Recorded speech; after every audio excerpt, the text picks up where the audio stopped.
I got a bad feeling about this.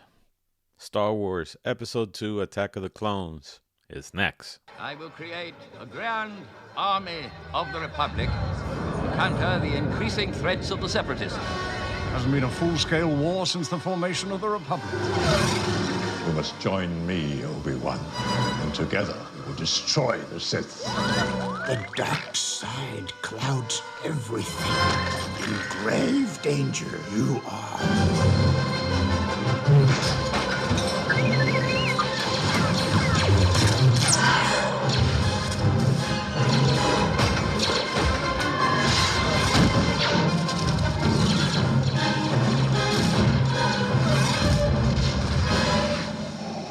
Begun this Clone War has.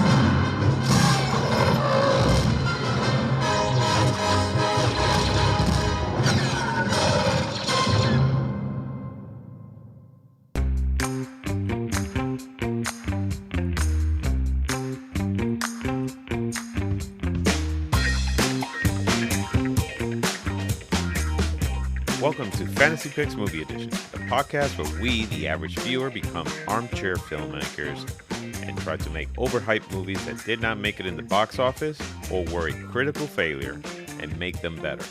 I'm your host, Robert Mota, and with me, we have a full house today. We have Patrick Reilly, Mark Kirkman, Zack Book, and Frank Rodriguez. How's it going, guys? Good. Doing good here. All right. Hello. Not dead yet. Hello. Not dead yet. Awesome. Even though I had a birthday. Not dead yet. Oh, wait, you had a birthday? Yeah, March 29th, man. Oh, happy birthday. Oh, shit. I Thank you. forgot about your birthday, happy man. I'm so birthday, sorry. Frank. Happy birthday.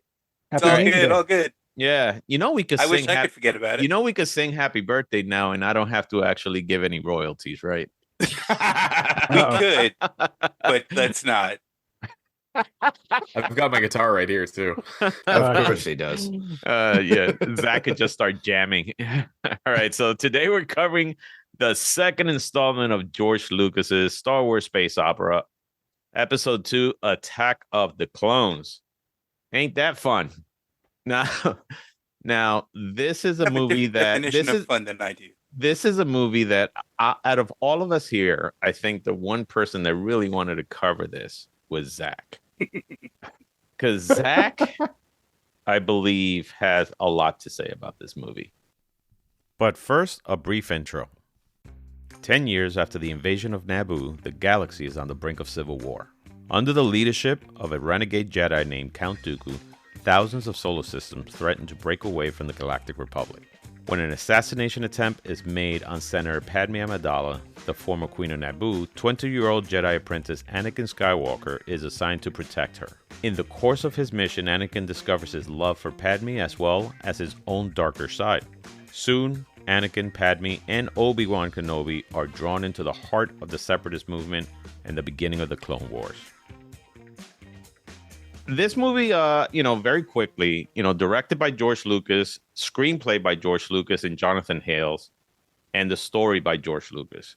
Produced by Rick McCullen, music by John Williams, of course, and the production company on this, of course, was Lucas Film Limited and distributed by 20th Century Fox. So this movie was released on May 12, 2002.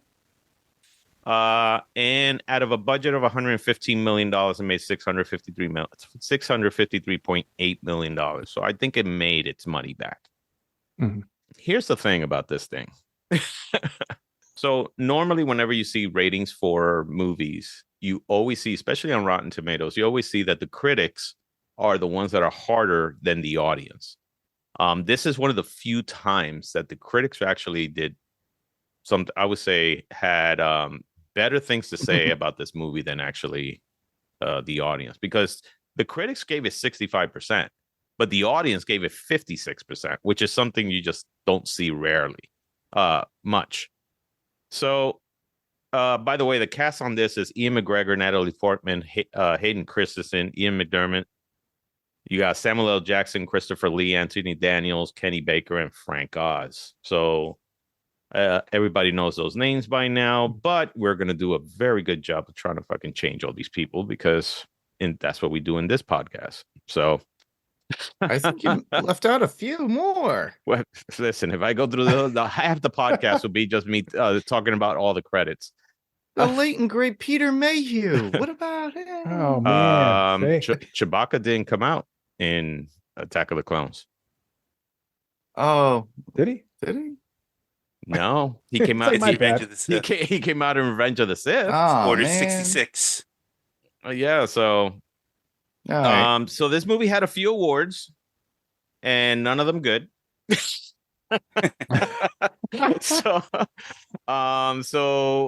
it got the Razzies for worst screenplay for George Lucas and Jonathan Hales, and worst supporting actor Hayden Christensen. Oh, it did get the only award that this thing won was for what is it, the visual effects award for, of course, for best matte painting in a motion picture. Matte painting, jeez. Yeah, exactly. They were scraping. They were trying to get anything. Yeah, Honestly, Star Wars was the impetus of why a lot of sci-fi films get best special and visual effects out there, and they just get best matte painting for this. Pretty much, yeah. I mean, Star Wars at some point started losing a lot of that stuff, which kind of sucks. There used to be a website called Stinkers, the Ultimate Bad Movie Awards, and my god, yeah, they're no longer around, but they got worst supporting actor, of course, for Hayden Christensen. I'm personally thinking that maybe after this year or next year, we're going to start doing our own awards. And I'm just gonna start sending invitations to the actors, and let's see if they show up. So, Hayden, we loved you more in Looper than we did in Attack of the Clones. Listen, man, I'm gonna invite. I actually like Looper. I like Looper too. I'm gonna invite them to the house. I'm gonna have a green screen with a podium, and they could accept their awards there. So, wow, he's going to play Kevin Smith. Are you going to start feeding people vegan food? Listen, they'll get Tortinos. Oh, that's fine. I don't mind that. So, oh man. All right, so let's start with this movie, man. I mean, honestly, let's get the opinion of everybody here. Zack disappeared, I think. That's fine. He'll come back when it's needed. He'll come back, and he'll definitely have something to say. But let's start with you, Frank. What did you think of Attack of the Clones? So we saw this in a theater, and at the time, you get caught up with the theater experience. Right. It's so cool to be watching a Star Wars movie. But as you start watching it, and you're sitting there, and you're going, all right, I watched 4, 5, 6. I don't remember any of this stuff that he's talking about happening in there that they described. I mean, I'm expecting to find it had already been messed up with the Phantom Menace. Yeah. When they found little Anakin and he's this little kid. And you're like, wait a minute. So Obi-Wan was like, your father was a great pilot and a really cunning warrior and everything like that. Like, how? What did this kid do? I mean, you could say he's using his own memories of him during the Clone Wars and things like that. But that doesn't make any sense. And you literally could have had it the way he explained it, because the outcome would have been the same, right? They already decided in the Phantom Menace that they weren't going to train Anakin Skywalker, so because he was too old. So it wouldn't have mattered if he was 12 years old or 10 or whatever year however old he was, or if he'd have been 20, where he'd have had a little bit more experience and had something. They still would have said the same thing, and then Ben Kenobi still would have done the same thing too. He would have trained him. Right. Yeah. So there you go. But it is what it is. You know. That brings me to something you mentioned where they said, "Oh, we can't train him; he's too old" and stuff. Right. And I remember in the original trilogy, Yoda tells Obi-Wan, "We can't train Luke; he's too old. Right. He's much too old." He says it real quick as a throwaway line, just an excuse not to train him. But that's something I always wish they would have fixed in the Phantom Menace. I thought casting of Anakin was too young. I think he should have been about Hayden Christensen's age in the first one, already way older, already, an angry teenager at the time. So it's like he was already set in his ways. He already had that in there. He didn't learn it from, very, very young age about the Jedi ways. That was always something that, I always felt a mistake they made, but, it could go either way. Right. So. And you, Mark? I agree with what Patrick says about like Anakin being older and, starting off the adventure that way as him being older and being picked up. But we could get away from the whole idea of the politics. Like, just put that in as a snippet and then just go right into the action of what we all want. We want a space battle. Exactly. Right. Yeah. And that's the whole thing. A lot of us wanted the war. You could have like a kind of like a montage of how the war began. Kind of like out of RoboCop or Starship Troopers. You know how they would do this. Join the Republic. Want to know more? Right. Yeah. Join the Empire. Do this. Value your freedom and do all this good stuff. If they did that and then get to that point with the Jedi, even with Episode 1, you would see, okay, this is kind of like a propaganda. It would work better, and then Anakin could get picked up at this point, be in the midst of his training, and he kind of meets the Queen, and then tries to, But so here's my question, because this is what I thought. This is a movie that, because of the success of Phantom Menace, of course, everybody was anticipating this second movie. And it just seems like, of course, George Lucas delivering a script 3 days before shooting is a movie that was just not very well planned. And what I mean by that is script wise and dialogue wise, because the dialogue on this movie is atrocious. Let's all be honest about that. It is very robotic. It is very robotic. At times they want Anakin to be, poetic at some point, which still turns out to be creepy. But the dialogue just seems very rudimentary. It just seems like somebody that just, started writing. And for a person like George Lucas, who actually has a very wild imagination and came up with an amazing world, it just seems like this just like all three movies, all, like the sequels, I mean, the prequels, they all just seem very badly written. And somebody should have told us, he should have gotten a script doctor. He should have just been in there and said, listen, I need this dialogue to be a little bit more cohesive. I need this to actually be a little more adult like, as opposed to, trying to, because honestly, I always felt that Star Wars was more of, hey, let me see how many toys I could sell, which is sad because Empire was just what, especially Empire was the second movie of the first trilogy, which was the darkest. And I feel like, hey, if this is the second, this one should have been the darkest, I think. But it was very well done before, and it was still, people still considered it, a great movie. This, I just feel that this movie got wrapped up in its own fame.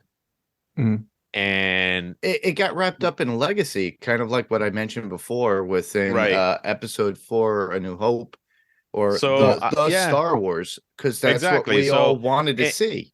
And a lot of people were just like, well, we want to see the romance between, Anakin and Padme, which honestly, I just didn't think it worked. Yeah, it was kind of pedophilia. So for me, this was an epic failure in how they wanted. Don't get me wrong. I think the entire story and the way the Empire and everybody and what I would say, the Emperor, the way he formulated everything and how he schemed on everything, I think was genius. It just wasn't executed the right way to say that. Yeah, I agree. Zach, you let me know what you think. And here we go. Here it comes. I don't know if you want that, but I'm gonna go ahead and do it anyway. Yeah, do you think? Oh man, so I totally agree with what you guys mentioned about the casting and the age, and I think that just set this whole story up for failure. And you got to know, with the way George Lucas works, that he had an inkling of that. And to your point, like, George Lucas was the only one at this point that had any clue how old a Jedi should be when they start their training. We would have eaten any crock of shit that they gave us as to what that proper age was. And so like we went with this like 10-year-old. We're like, I don't know what I want to do when I'm 10. Like, I could be a Jedi. And like apparently you have to be an infant. And at the time we had no context for that.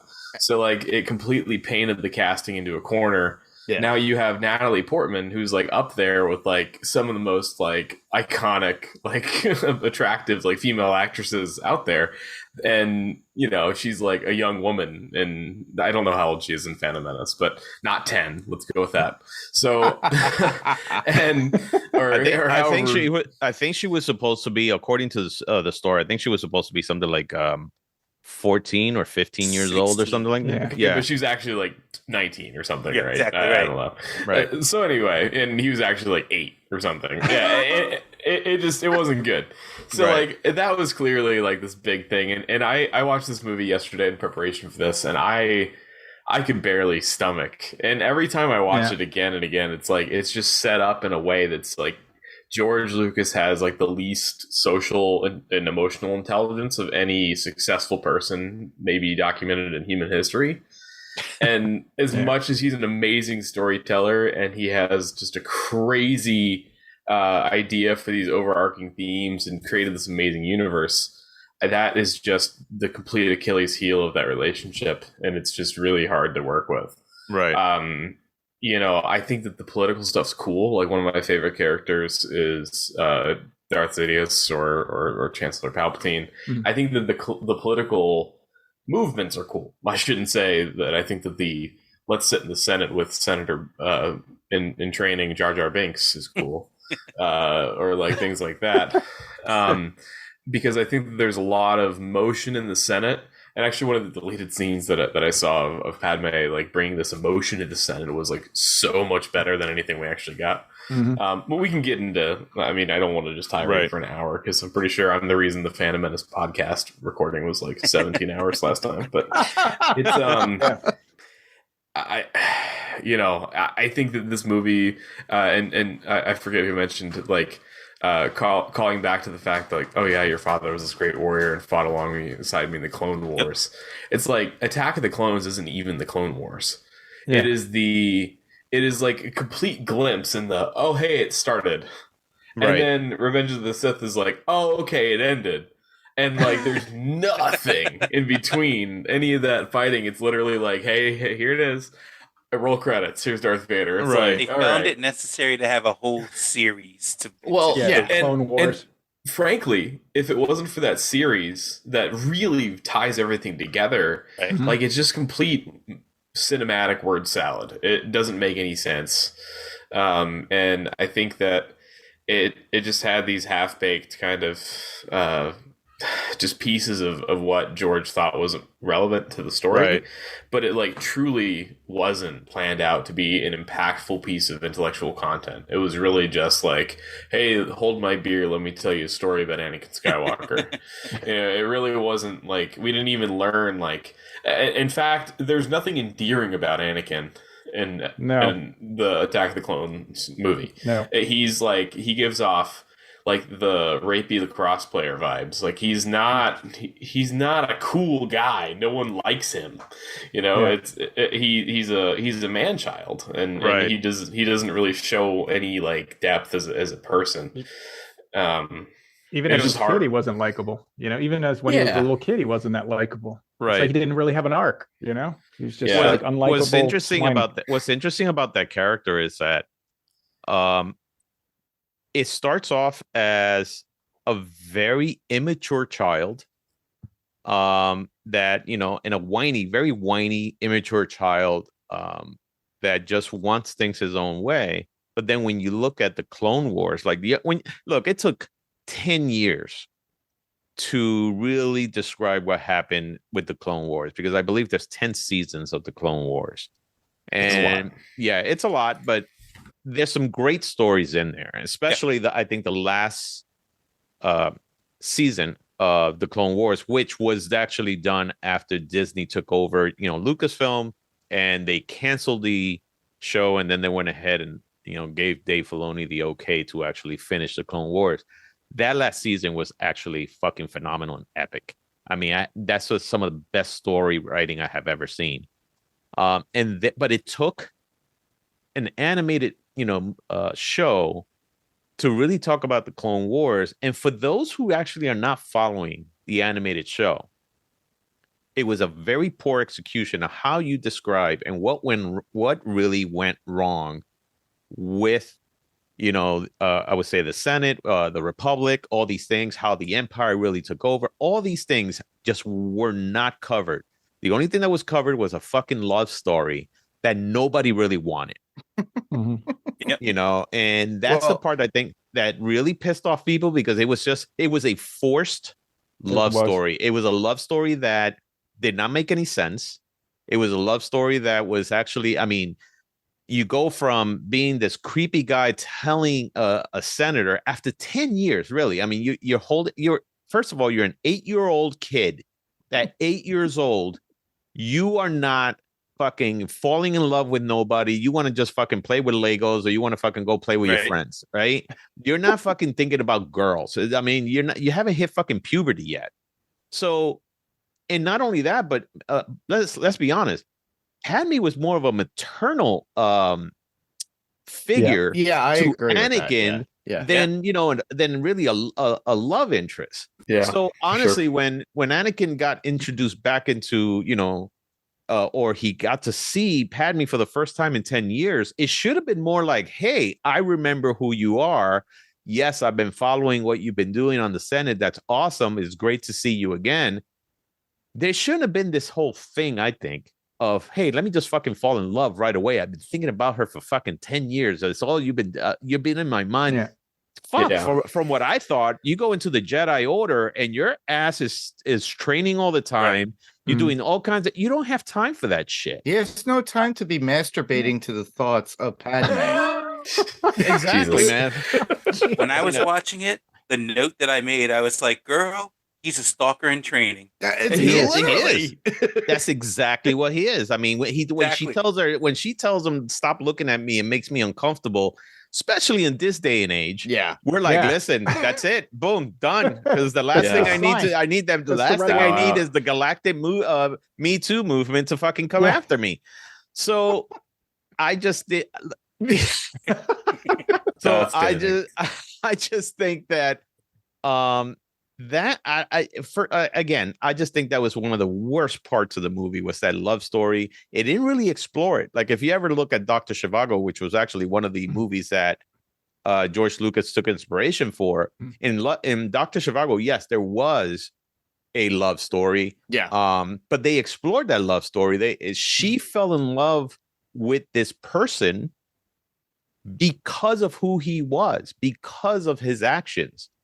In this movie, there is no fucking reason why Padme should be falling in love with Anakin. As a matter of fact, the fucking red flags are all there, and I'll name them. All right, so go ahead. Look, here are the red flags. Anakin comes off as creepy and a little too forward. Yeah. All right.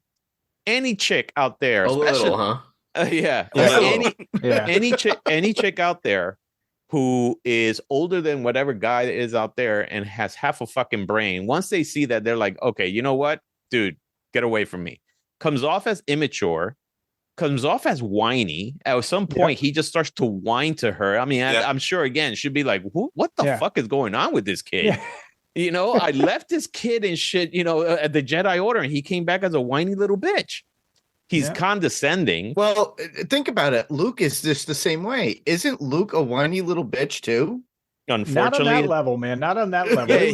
You're right. He worked it good. He did a good job with that. Yeah, he was whiny, but still wasn't like, oh my god, this guy's creepy. He was whiny. He was whiny and became, hero of the Republic. But it's just whatever. I can't go to the Taji station to get my power converter. But you know what? Power converters and seeking power and being a bitch because you can't have power, have the power you want. That's two different things. And not only that, hated that line. Yeah, but not only that. Look, he disrespects Padme when she goes back to Naboo and she's telling them that Anakin is not a Jedi yet, and he all of a sudden fucking wails on her in front of everybody again. Any woman out there would have been like, fuck you, Red dude. flag. Yeah, who the fuck are you, man, to fucking try to fucking put me down like this in front of people? He kills an entire goddamn village of fucking Tusken Raiders, women and children. And their dogs, I think, too, right? Yeah, exactly. 100%. Definitely the dogs. Yeah, so, I mean, you tell me, any woman that, I don't know. Well, listen, in today's age. The police. Well, that would be the Empire. I'd be calling the police. Yeah, not yet. I'd be calling Obi-Wan. Like, do you know what this guy did? Exactly. He touched me in the wrong way. Yeah, but especially a woman who's supposed to be power. The way that she's portrayed, right? She's a powerful senator. Exactly. And what does she want with this little kid? Yeah. Exactly. What was even bizarre is right after he killed this entire village, he comes back, he admits it to Padme. What does Padme do? Like gives him a big hug. And then all of a sudden, it's okay, pats him on the head. And then he starts saying it's Obi-Wan's fault. And he starts throwing things around the workshop. And he's like, that's not a red flag. Come on. Here's the kicker. She goes, it's human. What is it? To be angry is to be human. I'm like, but whoa, hold on a minute. But it's not human to be a mass murderer, right? Exactly. I'm like, I've gotten angry. I don't fucking go out there with a fucking gun and start shooting people, man. Yeah, he's using a laser sword and he's just like slashing people and killing people. Yeah, so that's one. First, again, too young. A 10-year obsession. That right there, another red flag is like, what have you been thinking about me for the last 10 years? You were fucking 8 years old when I left you. All right. You shouldn't be thinking about fucking pussy at that fucking age. Well, I have to also think it from the perspective when we first see her seeing him. Oh, Annie, you've grown so much. Yeah. So, so he puts her in danger. And of course, his crave for power. She could see it. She could hear it. That's what he's craving for. Yeah. So honestly, something I noticed. Yeah, go ahead. I noticed when I was watching it again, when he finds his mom and he kills all the Tusken Raiders, he's putting her in the ground. There's 2 graves. So I was like, wait a minute. Yes, are they saying? Aren't there 3? There might have been 3. I saw 2, but who could be 3? Yeah. But I was thinking, like, the person who seeks revenge first start by digging 2 graves, and that's what they were showing there. Like they were going to kill themselves, like Anakin was going to kill himself and throw himself, get put in the grave as well. Yeah, I'm wondering who. I mean, that I've always wondered who the second. Look back at that and figure it out. Actually, you know what? We should all email George Lucas right now. What were you thinking? For, I don't know. So so I mean, let's talk about some of the scenes here. So the opening scene starts with the approach of the Naboo fighters and the large chrome ship entering the planet of Coruscant. Right. Mm-hmm. So after ship lands. A failed assassination attempt, which destroys the ship, kills one of the senators, Amidala's, body doubles. Yeah, body doubles. That scene, I think it's a really cool scene the way it started, right?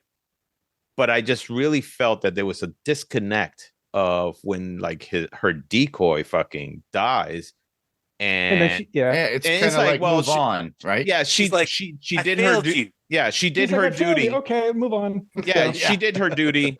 You do yours. Keep going. Yeah. I bet there's a lot of people out there that are bodyguards or doormen. They're like, oh, did I die on the job today? Well, sucks to suck, man. Shit happens. Right? I mean, if you have part of the job. Yeah, if you have a body double, and my understanding is like these body doubles have to get as close as possible to their subject in order to imitate everything they do and be basically a perfect double. For that, you have to have this intimate, I would say, relationship with them, not sexual, but just an intimate relationship of who this person is, right? And you, as the person that they're protecting, I'm sure you have to also divulge a lot of things to that person. So for you to just have this, oh, okay, she's dead, and then you're just stand up and walk away. The other bodyguard is like, well, she did her duty. Now you got to do yours. I was like, where are the fucking cops? I mean, you have an explosion and shit. Yeah. No fucking cops, nothing coming in. Not her saying, "Oh my god," no. This was such an emotionless scene. Mm-hmm. This was a good time for George to say, "Okay, this has to fucking hit her hard." Mm-hmm. And I don't know if you guys have seen the deleted scene of her addressing the Senate after the assassination attempt, and how she tells the entire Senate that there was an assassination attempt and that her body double, died and stuff like that. And that part, I was like, why the fuck didn't they leave that in there? Right. Instead, it was just like, let's just go Makes to, sense. Palpatine's office, so. Yeah, let's carry on with our day. Yeah, we could always get Keira Knightley to come back as her body double, and yeah. So another scene that I have trouble with is again the Obi-Wan, the Anakin scene when they meet Padme and stuff like that. And again, it's 10 years later, and dude, pick your timing. It's like, oh, I'm going into a room where there's a senator, her staff, and I'm gonna start hitting on her. It's just like, and not only that, why does Obi-Wan look like Jesus Christ? That's a good question. It was. Do you realize that? When you look at a portrait of Obi-Wan on the internet, a lot of people. I heard a story. It was funny. I heard of a story that some kid put an Obi-Wan portrait and replaced his grandmother's Jesus Christ. Picture with picture, Obi-Wan. and she still says that's Jesus. All right. He doesn't even realize it.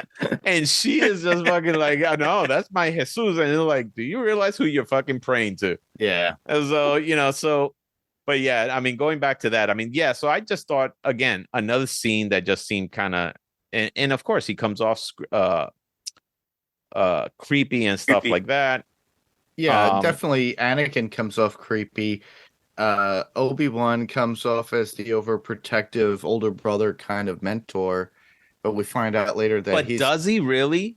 Think about it. The way he kind of neglects him a little bit too. He's like the older brother attitude, because even during the situation, it's like, I'm going for a drink, Anakin. So he's a drunk. Yeah. He's a drunk. I just think we're in that the middle of chasing somebody. But yeah, the problem with this movie is that, so at the end of Phantom Menace, you have Obi-Wan that takes charge of his training, right? But here, the exploration, just like in the Clone Wars cartoon, there's no exploration of their relationship.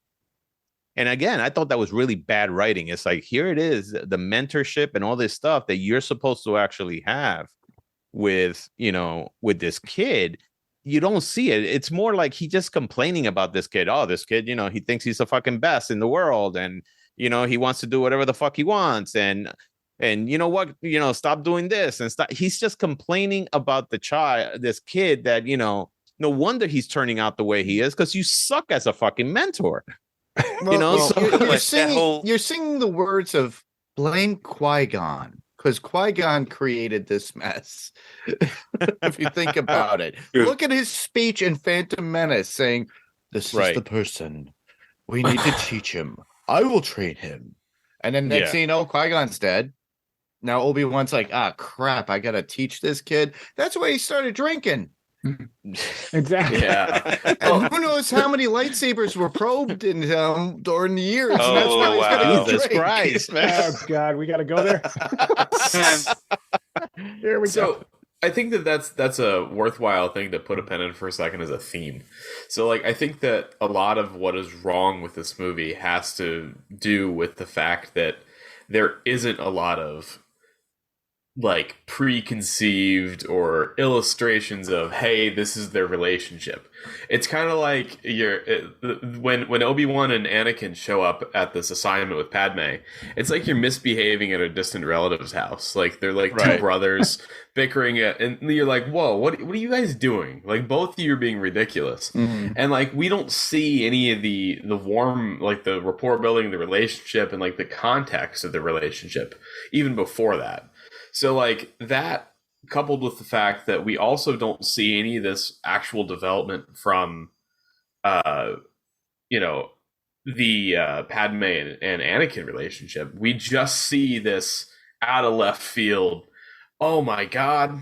Yeah, I've been thinking about you for 10 years. We didn't have to even invent that, right? We chose to invent that as part of the story. It didn't have to be 10 years. It could have been 5. It could have been, he could have been, to the point earlier, he could have been 14 in the first movie. Right. Or 12, some closer age. Yeah, it's very easy to solve for, right? And so, like, the fact that we come to the table 3 days before we start filming with, hey, by the way, this is the script, have fun. Like, that just completely, no one can even come in and say, and vet this, like, wait, why did we do it this way? Why couldn't we have done it a little bit differently? Why couldn't we just tighten these gaps up? Maybe produce some sort of backstory, or make it so less time has passed. Like 10 years between the ages of, we'll call it 10 for a round number, and 20. Like, that's a huge point in time in your life, right, of development. It's a huge gap. Yeah, I mean, it's huge. It's like, that's when people become a person, right? Yeah, right. It's like when you decide what you want to do and how you want to be and what you're known for in your personality. That's where all that development happens. And that we just kind of get like this cold handoff between, oh, little Annie, and wow, this guy's a dick. Like, yeah. But the thing is also, just like saying that, maybe that Anakin, his development was stunted because he was stuck with the Jedi, learning all these things. He sees her, and it's like seeing your third cousin who you haven't seen in years, and she's hot as hell, and you've been thinking about her when you were 8, and you go, hot damn. And she's playing it off as being nice, and I think she was playing it off nicely. And then he starts exposing his thoughts and interests, and then they have a getaway. That's where the romance came off. Maybe that's what George was actually trying to figure out, to make a romantic excursion within this. I just felt it's the whole romance aspect. I mean, how much time did he spend with her? He was her bodyguard for what, maybe a couple of days or something like that. Yeah, but he's also been building everything up in his mind for years and years. But I'm saying, it's like during the span of a few days, he reconnects with her, and by the end of like a couple of days, she is already falling in love with him. I mean, they could have easily extended that, the progression of that romance into episode 3. They could have had it continue on there and then culminate in the middle of episode 3, instead of having such a quick, like, just unreal kind of relationship. Yeah, they would have to do a time jump though with that. I just think that pregnant. I just think that the way that Anakin comes off, right? So if the love story is gonna develop within a few days, the way he comes off should not be in front of her that way. And what I mean by that is, if she's going to fall in love with him, she should fall in love with him because, look, she sees his actions. She sees that, hey, for a kid that is way younger than me, I mean, this kid has his shit together. He's mature. He's very brave. I mean, he's actually given almost his life for me. Those are things that will make her fall in love with him. But the fact that she sees his behavior and still falls in love with him in a few days. I mean, first of all, let's be honest. Padme's a cock tease, all right? Because she fucking kisses him. I thought I said bad things. No, she is. I mean, look how she honestly look how she, and then says, "Oh, I can't. We shouldn't be doing this. We shouldn't be doing this." And then all these she flirts with him, but then she takes it back. And I'm like, so you're basically making this kid be even more creepier. You're giving him the reason to be that way. Thoughts and ideas. Yeah, right. I see where but the whole thing is that it should have been more of a, hey, if she is going to fall in love with somebody that's younger than her, somebody, because she's supposed to be a lot more mature than him.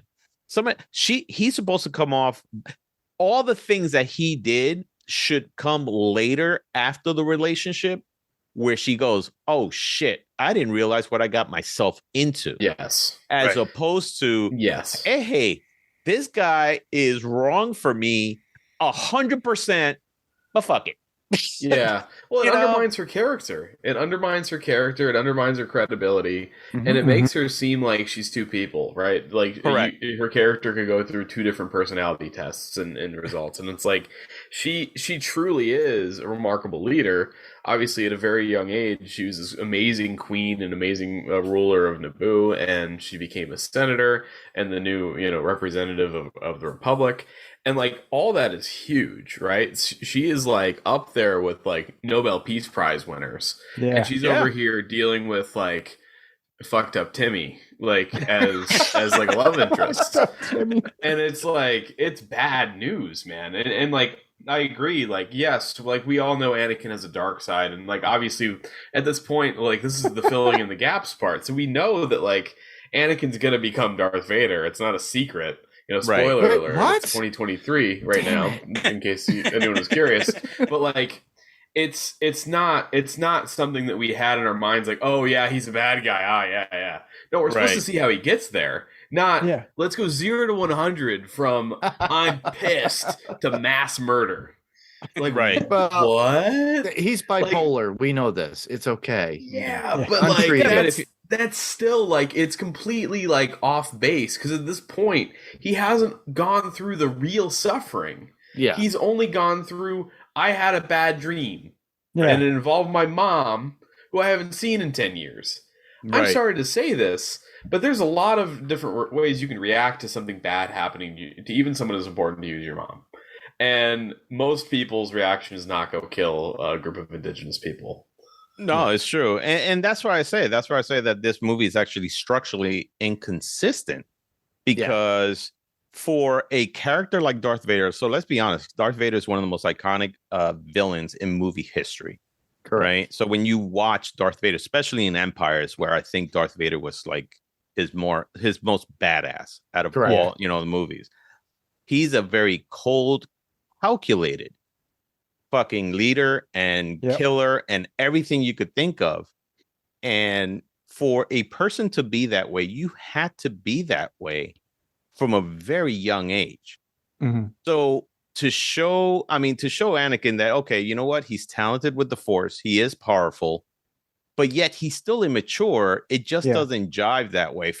I think what they should have shown is like, hey, Anakin for his age is right up there with these fucking Jedi masters, the way he thinks, the way he acts, everything. He should have shown that, hey, at his age, he is so far beyond everybody else. Mm-hmm. And that's what should have I think Padme should have just said, holy shit, this guy for his age, because look, let's all be honest. We've been in high school. Look, we all met women and shit like that. But how many women have you heard? It's like, I don't date men my age because they're so fucking immature. Exactly. That's why I like to, that's why you date the teacher. Older men. What's wrong with you? Yeah, exactly. Not only that, but it was Ben Kenobi who jumped out of a window to go ahead and jump on a drone to save her. As opposed to, well, that was competition at that point because Anakin wound up jumping out after going, oh, crap, he's going there too. Damn it. You see kind of like, you kind of see that contradiction where it's like, hey, don't do that. I hate when he does that. And all of a sudden you're doing it too. And it's like, well, gee, I wonder where the fuck he's getting it from. But let's be honest, man. Worst fucking assassination botch job I have ever seen. Correct. Because I just want to comment on what Rob said about Anakin's character. I agree 100%. I mean, I understand what George Lucas was trying to do with that, making him whiny and kind of like a little kid who's immature. But thinking about it, if he had been really just like serious and stoic to the point where like he was almost like an adult at a very young age, like full blown adult, like knew his stuff, and just every once in a while they let a glimpse of his evil side come through. Like he just did really, really evil stuff and just had an evil look on his face. That would have been enough to kind of like get that character across. Right. But instead they decided to go with this whiny thing, which you just cannot see Darth Vader being that way, even at a young age, Right. It just doesn't work. I understand what George Lucas, and I understand what George Lucas was trying to do, which is the manipulation of what Emperor Palpatine was doing was that he wanted to make sure that Anakin's training was always being derailed. Mm-hmm. And that he was always trying to manipulate him in the background, and that he was actually putting had me in his, front and center for him to throw him off, so he can actually, be corrupted a lot more, because of course, he's not supposed to have any attachment. So those are things that I think, okay, yes, I think that shit was genius, that part of the story, but it could have been executed in a much better way. Yeah, you also need a fucking flow chart to be illustrated that is a genius thing. Like, if you're not this involved in Star Wars, you're just like, what is going on? Yeah, we know that, right? Because we're sitting here at 9:30 at night, sitting around talking about a 20-year-old Star Wars movie because we're really cool. But like, there's just like, yo, man, we attract all the girls. Yeah, 100%. Yeah, but we don't like those Roddenberry chicks, Yeah, I think we've got to move on from the relationship piece because it's such a ridiculous theme. It is. To your point, and I think this leads into kind of the next bullet point, which is just the Coruscant. So Coruscant is the least city-like city when it comes to behavior of the actors, of the things on screen, right? Right. And here's what I'm getting to. So New York, right? New York, Chicago, any major metropolitan area. To your point earlier, where were the police? Like, do they have police? They don't have law enforcement there. If a bomb went off in the subway, how every Metro NYPD cop in a 4-mile radius would be shitting themselves going down there? And like, this is literally at like the United Nations. It's like the United Nations runway, and a senator almost gets murdered. And everyone's just like, oh, wow, that was scary. See ya. Goes on with their day, goes into the room. Like, that place would be under bomb threat, lockdown, craziness. Oh, of course it would. As we talk about the sloppiness of that, like, we never actually figure out who exactly, right? Like what exactly the actual objective was with killing Padme, right? So like we get into obviously the bounty hunters and stuff like that. But we never understand like the why, right? The real why. But the other part of that leading into like the chase scene, right? So obviously we have this bar scene, we have this this weird interaction, obviously chasing these people between Obi-Wan smashing through a window, and this next level escalation of like, oh well, we're not here to figure out who's trying to kill her. I'm gonna dive out this 1,000-story window and tackle someone's drone and GoPro and follow it. And because, well, you know what? You got me thinking. I'm curious, Anakin. Good thinking. I'm going to dive out this window real quick. Right. And so, like, there's also this thought of, like, there's got to be, can you imagine, right? If you're in this middle of the city center and some guy comes screaming out a window, he's dangling from a taxi cab, screaming down the street. And like nobody gives a shit. Like there's like, well, that kind of would be New York. Yeah, I was just gonna say that. Yeah, like someone's that's gonna give a shit, right but there. It's not gonna be the people. It's gonna be the law enforcement. Someone's gonna be like, all right. What was that scene in what is it, Last Action Hero, where that guy, the villain, shoots somebody in the middle of the street in New York? He goes, I just shot somebody in the middle of the street, and somebody just yelled, shut up. Exactly. Yeah. Nobody cares. Or like the Fifth Element.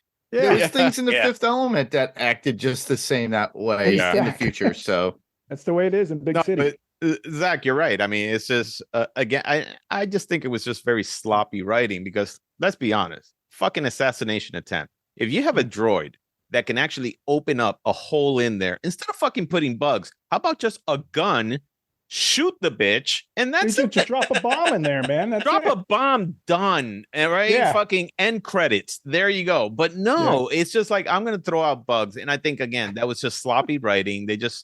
I think this was more of an exploration of, hey, can we do CG bugs, and does it look cool, and all this stuff. Little centipedes crawling around. And then the excuse of making, the character of Obi-Wan jump out the window and then do the entire Coruscant scene out there, the chase scene, which I honestly think at first I thought it was cool, but as I keep watching it, I think it's a scene that is like, you know what, that could have been deleted. It could have been, that's just not a scene that And again, that's just the sloppy writing that I think, because they're trying to wow us. It's like, oh, we could do these things with CG. Let's just fucking do it. Well, and it's this fucking is fun. the equivalent of the speeder bike scene. Let's do it again, but we'll do it through Coruscant with a couple of correct. ships. But the speeder bikes worked because it was something that we never seen before. Yeah, exactly. This was more, hey, and this could have worked actually, because let me tell you, they just did a Coruscant scene in what was it, The Mandalorian? Yes, which was fucking amazing. This thing was not that. This was more of the whiny character of Anakin and fucking Obi-Wan telling him why he shouldn't be doing things, which is a theme throughout this entire fucking movie. But so which kind of gets old after a while. So your bug scene that you were talking about just gave me images and memories, and it's their idea of, especially with the espionage of somebody coming in and trying to assassinate something out of Minority Report, which around that time, which was a huge thing. So it's like, oh, Lucas is trying to tap into that and that aspect. Well, Minority Report was actually filmed after that movie. Yeah, but even still, but it's probably was like talked around and scripted around. But my feeling is, it's like, okay, it could have been done. They could have just omitted it completely. And then I just think they could have done that in a different way. And again, at the time when it came out, let's be honest, all of us thought, oh, what a cool fucking movie, and stuff like that. 20 years later, now we're going, what the fuck? Right. Yeah. So, and that's what we're here for, to discuss what the fuck. Well, go ahead. No, I was just going to say, there are moments within the movie that are really good. And as far as like action sequences, story plot references, as far as like the clones, Genoshan, all that good stuff. And the ending sequence, honestly, with the battle scene at the very end, that's questionable completely. Yeah, it all depends. I mean, my attitude is, this is what we got for the Clone Wars, and that's what, if they could redo it, I would be glad to rewatch something that was better. But I think, since this is history, this is what we got. I'm glad. Well, that's why we're here. That's why we're here, to make it better. We will make it better, and trust me, there is a way of making it better. But the thing is that there are things to be admired about it, but there's a lot to be scrutinized about it, as we all say. Yeah. So, what do you guys think of the Dexter scene in the diner? Actually, I thought Dexter was a cool character concept for Dexter, and I kind of saw the movie kind of going a little bit in the direction of an old 1940s noir, like detective story. Right. And that was kind of interesting in a way, but then it kind of ended right away. And then they didn't really explore it. He just went there and got some information from Dexter. And then the story continued on its merry way on a different direction. So, no, you're right. I mean, that was the part that I thought, I was like, all right, this is interesting. I don't know. The aesthetics of it, I don't know. They still bother me for a while. I don't know what it is about it. Yeah. Maybe what bothers me. What? That this dart is supposed to be so poisonous, but everybody's just passing it back and forth like it ain't no thing. So here you go. Yeah, but the poison's off there already, so it's okay. There's definitely a point to that. Yeah, he rinsed it in the sink. The point was the dart. He rinsed it in the bathroom. He's like, all right, it's good. I think that when it comes to the diner, a lot of things that Star Wars is known for doing really well is creating a universe and like an environment, right? Yeah. And so I think that stuff like a diner scene like that, whether you have the cantina scenes in the original trilogy, there's a lot of this like almost humanizing, or this personable factor of like, we are in the Star Wars universe. It's like a real place. Yeah, it's a feasible location and a place, but it's a different experience. There's different things. We could relate to it, but in its futuristic way. I think that's a lot of the magic of Star Wars. The stupid blue milk and the everything else, and green milk, which has been ruined for me ever since that last movie with the green milk with Luke, which I'll never watch again. But don't suck the teat off of that alien. That's all right. You're okay. What the hell was that about? But anyway, and that of course will be part of another podcast, because that fucker is definitely on my list. What about the Camino visit? I thought the Camino visit was actually pretty cool in the sense it was. The way the visuals look pretty good. It's when you get inside that everything was so fucking clean that I was like sterile. Yeah, it was so sterile. And George Lucas has always said this is a universe that is dirty. And this was way too sterile. Now I understand it's a medical facility where they're making clones. Yeah, this was THX 138. Right. Exactly. Now, for me personally, I just think when I saw it again, I said, well, this is a product of 20 years ago. Nowadays, artists will probably be like, okay, so there are imperfections even in a sterile environment, you know, and so I think it's more of I would say the visual effects of that time and that era that made it look that way. Because if you did that nowadays, think about what, you know, something like Avatar does. Yeah. You know, where it did have the laboratory, you know, with all the, you know, with the avatars and all that stuff in there. But it looked like a used laboratory. It looked like a used laboratory, but it was still supposed to be right. Exactly. Yeah. So this looked a little too sterile, I think, for me, and it looked way too CG for me, but I understood where they were going with it. And I think it's interesting because now the whole, you know, the backstory on that now is being covered through the animated series, The Bad Batch, which is kind of cool on that. But I don't know. I mean, I don't know. What did you guys think of the Camino scene, especially with well, we'll get to the Jango Fett and Obi-Wan thing. Yeah. So I think that a lot of your points about it being too visually clean make sense, and that leads me to another thought about that, which is, as to our knowledge, there are 2 Kaminoans in existence right now.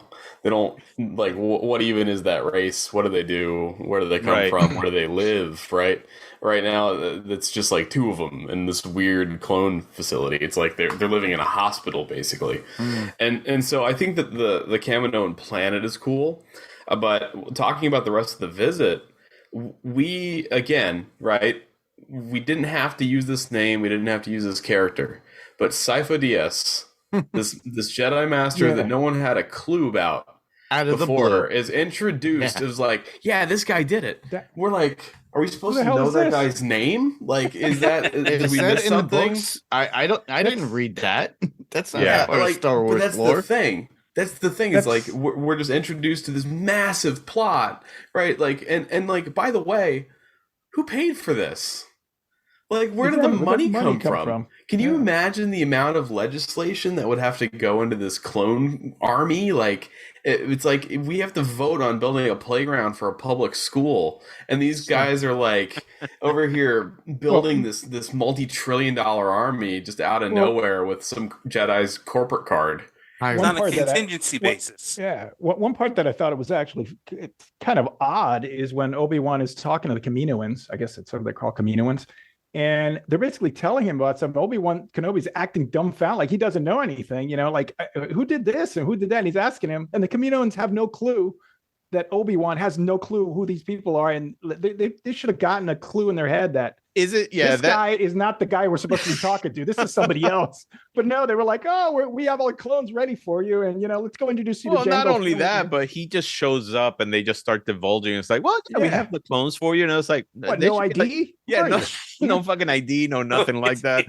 There's not even a receptionist. There's 2 Kaminoans in the universe. Exactly. Just walks in and starts declaring, it's like, where are my clones? You know? But that's the part of this movie where I felt that, like you were saying, you know, when he's talking to Dexter, it starts to become this noir detective story. And I think this is the part where I felt this movie should have gone more in a direction of like a political thriller, in the sense of like, okay, where the fuck did the money come from? Because even if you didn't get paid these people completely, there had to be a down payment, and there had to be a significantly huge down payment for this.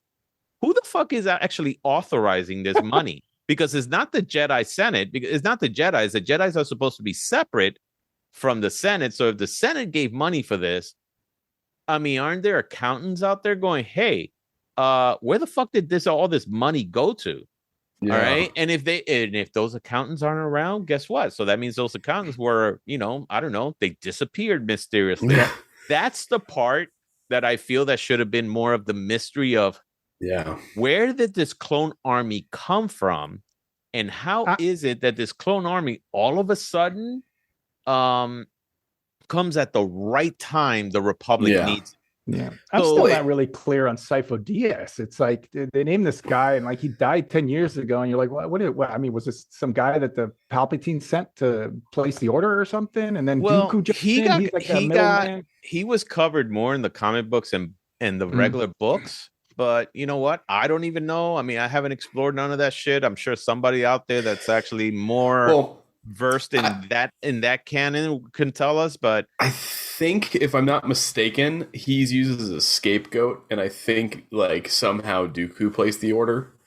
Because obviously Dooku is Darth Tyrannus. He's this Sith apprentice that's hiding in the shadows at this point. Yeah, right. But like, I would agree that they're like political scenes and all these other things. Like we have all these like elaborate, like completely beating around the bush conversations. Right. Like I think in a lot of good content that we see now, you can have those moments, and even in like the original trilogy, you see, and even in Phantom Menace, actually, you see Darth Sidious talking on a holo communication, or just speaking to his to Darth Maul or to Vader, like, hey, like this is what's going on. This is what I need you to do. Right. Like, we don't have any of that in Attack of the Clones. No. We literally don't have that type of dialogue, and that works. It really works.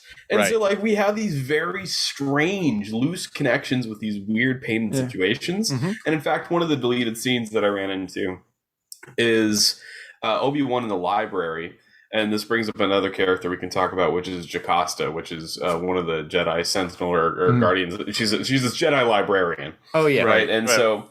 And so like Obi-Wan walks up to this bust, this statue of Dooku, and obviously if you've got a statue in the library, like you're not a piece of shit, right? So like he's like admiring the statue and talking about the background of Dooku and like how he's like he wasn't jiving with the whole Republic thing, and he's like, fuck this, I'm gonna go do my own thing, right? And like we get a lot more context and some other content that's out, which is Tales of the Jedi, which I encourage everybody to check out, because it's really, like, again, it's yet another batch of this spin-off content that fills in all these blanks and really brings a lot of validity to these characters.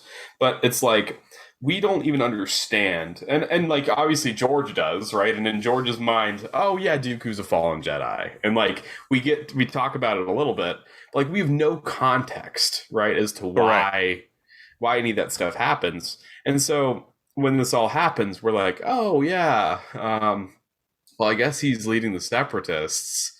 That sucks. Like that's as far as it goes. But Zach, go ahead. Yeah, no, I was just going to say one. I mean, he was talking about earlier about exposition that would have explained a lot of things about Sifo Dyas and stuff that would have been interesting to his background. And they spent a lot of time talking about, I mean, it was about political stuff that was kind of, informative, but it wasn't really necessary. I mean, they kept talking about loyalists and separatists and, the Senate voting on this and that. I mean, they could have done a lot better. They spent a lot of time on that, which I thought was wasted. They could have spent a lot more time establishing these background on these characters that they just introduced in this film. But I guess they didn't want to go in that direction. So no, absolutely. And one of the things that when you look at that scene with Jocasta, first of all, she comes out very arrogant, saying, when Obi-Wan was looking for this whole planet, and she's like, well, if it's not here, then it doesn't exist.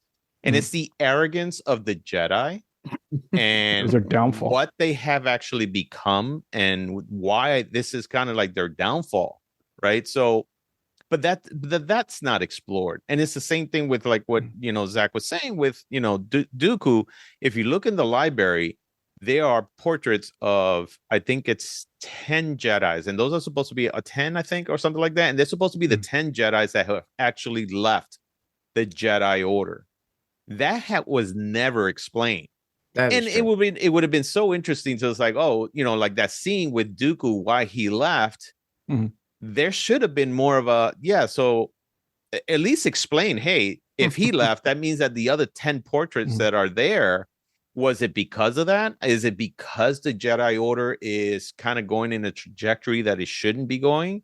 And this is the reason why they pretty much missed the entire, this entire what I would say conspiracy that was happening behind their backs, because they were just way too wrapped up in their own bullshit that they couldn't even see what was going on. Because honestly, Dave Filoni, and I believe in some backstories, they also covered the fact that the Jedi Temple was actually built on top of a Sith temple.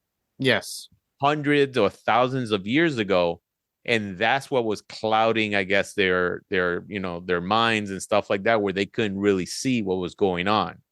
And that would have been also a really cool fucking thing to kind of put it there as a discovery of going, fuck, this thing has been on top of this all this time. And that's the reason we haven't been able to see all this plotting that was going around.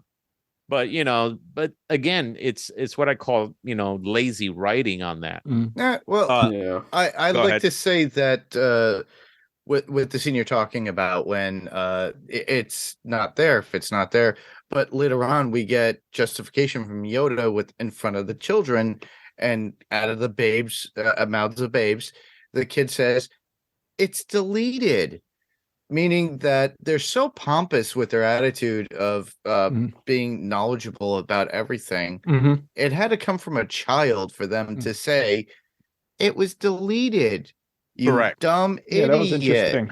And but the thing is that it also falls on the same idea and structure that we're getting in The Mandalorian now, with how the Mandalorians feel about their own culture. Right. They are still sitting on a culture of uncertainty. And recently, if people are up to date, Bo-Katan Kryze is part of everything, and she walks both paths at this point. Right. Whereas with the Jedi, maybe at some point within that Jedi Order or Jedi world, somebody has to walk both paths. And well, I maybe mean, that's what they need.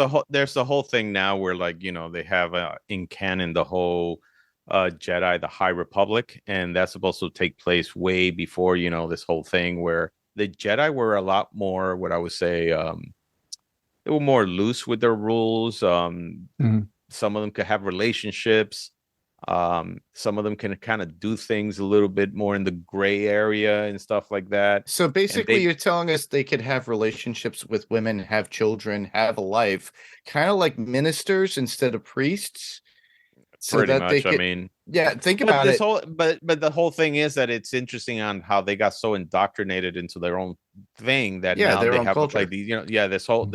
This whole thing is just super strict.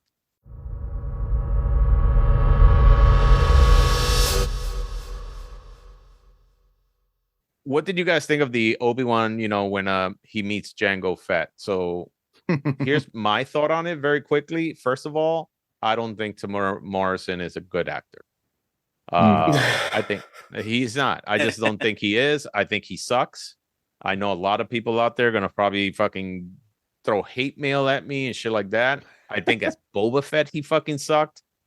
And it's not saying that he sucked for this. Maybe, maybe he's done other stuff. Like, I actually thought in Aquaman, he was really good. I thought he was great in that. Oh, he was great. Perfect in that. As much as I'm sure he loves being Boba Fett, that's not what came off in Empire Strikes Back at all. And so, wait, hold on. Empire? What? He was in an Empire. Boba Fett was an Empire. Boba Fett was, yes, but right. But what I'm saying, the character of Boba Fett in Empire Strikes Back when we first met him was, this mysterious character. Correct. While he is supposed to be a clone or an unaltered clone. But the thing is that, first of all, I think in that scene, when you meet little Boba, they should have never had him there. I think they should have just said it's the same thing again. It's the same. We did it twice, and we've got to put George Lucas's brain in a jar with these weird kid discovery. Oh, would you like to see one of these badass? And I think what Rob is saying. And let me summarize the thing for him. You have this character that says all but 3 words, right? He's this dark, mysterious, super badass, crazy, high level killer. such a high level that this fucking war machine Sith Lord is like, yeah, go take care of this for me. I'm busy. He's the ultimate badass. He's such an ultimate badass that when he walks in anywhere in the galaxy and they see Boba Fett, people go, fuck this. I'm out of here. Yeah. Because shit is going down. Well, we see that with like Han Solo, who's not really afraid of much. And he hears, when he loses his eyesight, oh, Boba Fett. Oh, fuck. Like, exactly. It's a big deal. And so, like, and let's be clear, right? Everyone who's acted in the prequel trilogy gets like a 50% pass coupon on bad acting, because we've obviously seen that, like, people like those actors have obviously done well in other things. And I actually like Hayden Christensen. I think he's I wouldn't say he's like the best actor in the world, but I like him, and I think that under the right circumstance, like, he can portray that Anakin role really well. Sure. And I think that that in general, this concept of meeting your heroes in these weird, vulnerable, completely half-baked stages in their lives is fully unnecessary. Mm-hmm. It's just not important. And so we get to see this really weird situation with Boba as this half-baked clone, just giggling in his dad's fucking passenger seat as he's launching these seismic grenades at Obi-Wan.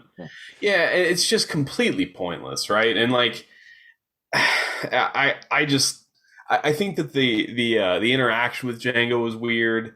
I think that this whole investigative thing that Obi-Wan's doing, walking by the suit of armor, like, it's just very, very dull. It's a dull interaction. It is. It lacks any level of intuition. The dialogue's horrible. We see yet another one of our heroes as this sniveling kid, and it's just not. It's not additive. And it's cool watching, obviously, these guys wrestle around in the ring, beat the shit out of each other, right? Like, I like that. More wrestling. Well, listen, I mean, I love the scene of where, or at least I do like the scene where Obi-Wan is fighting Jango Fett on the platform. And, it was a pretty cool scene.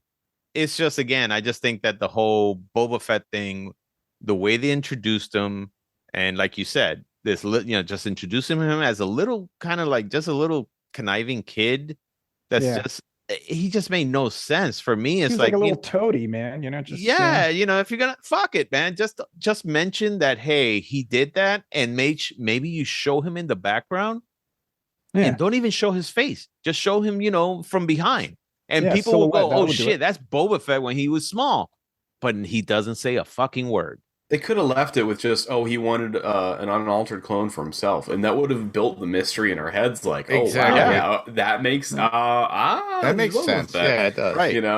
We could have left that all alone. He didn't do anything, and then he gets to see his father's head get cut off at the end, and exactly right. He does something. I don't know if these films are cursed or what, man. I mean, even like accomplished actors just couldn't nail any of these movies, man. I mean, even like Liam Neeson. I mean, he's a great actor. I love him. Christopher Lee. Actually, I thought Christopher Lee wasn't too bad in this. And I think the only one who was like stable across all movies and did a decent job was Ian McDermott. I don't know why. He just like, apparently maybe he knows, like, because I'm dealing with George you're right. Here, so, because even Samuel L. Jackson, who's such a fucking great actor. Yeah, he was stiff in that too. He was so stiff in this. And look, I'm not trying to come down. I'm not trying to come down on any of these actors. I know that their job is hard enough to do, and I know that they are.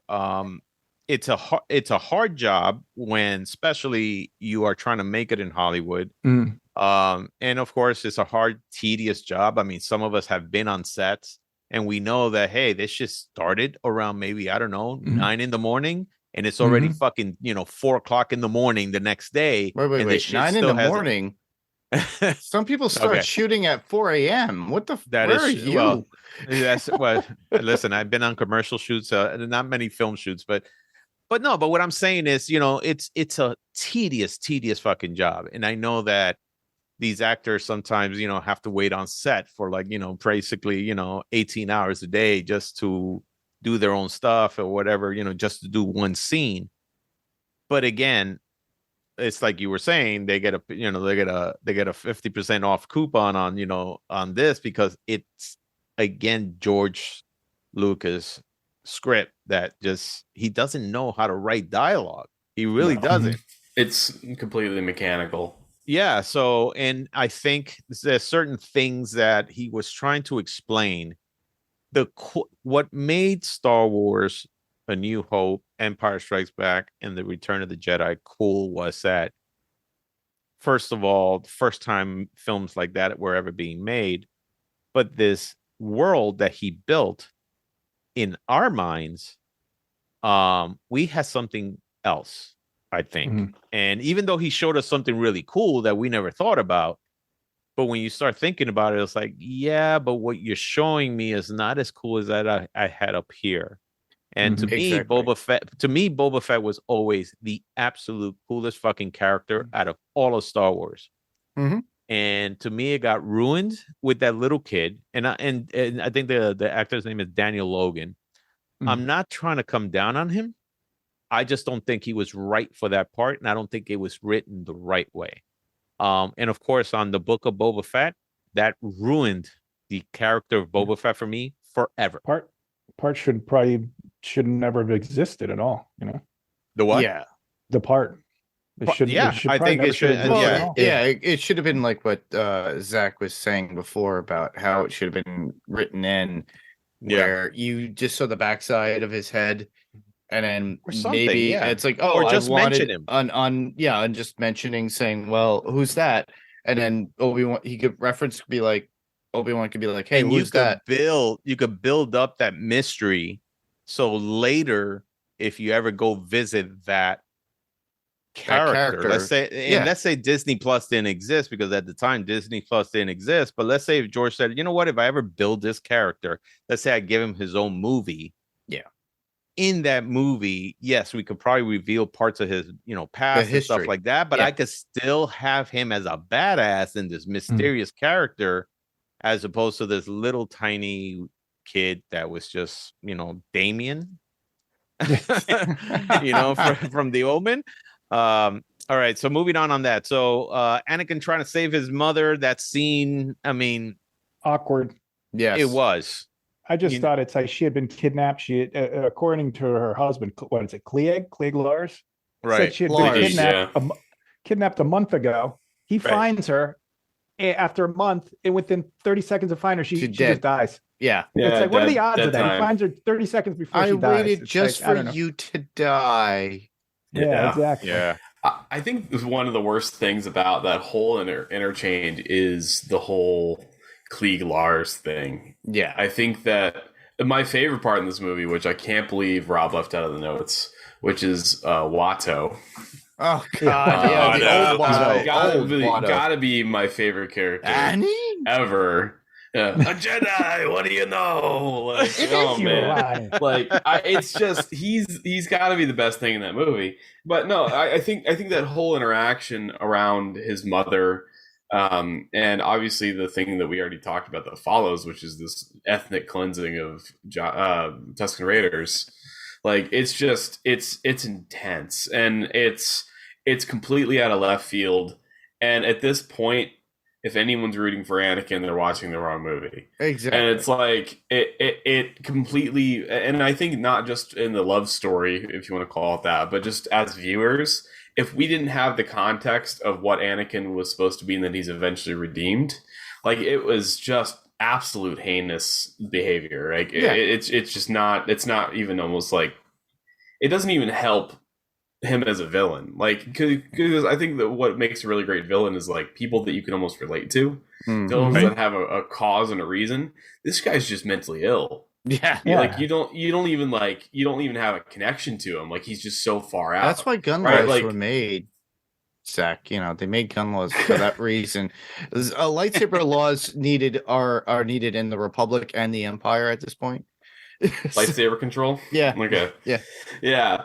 But no, So I think that whole scene, to what Patrick said. I mean, the timing is just hilarious, right? I mean, it's just ridiculous that that was definitely shoehorned in. It was shoehorned in commentary. Yeah, we don't want to deal with this character still being alive in 5 minutes, so we're just going to kill her right now. Yeah, we need a catalyst for his transformation. Let's do it real quick. Exactly, and that's the problem with this scene, is that I know they wanted to show him again. They wanted to show him how he's leaning towards the dark side, let's say granted that you have that scene, Mhm.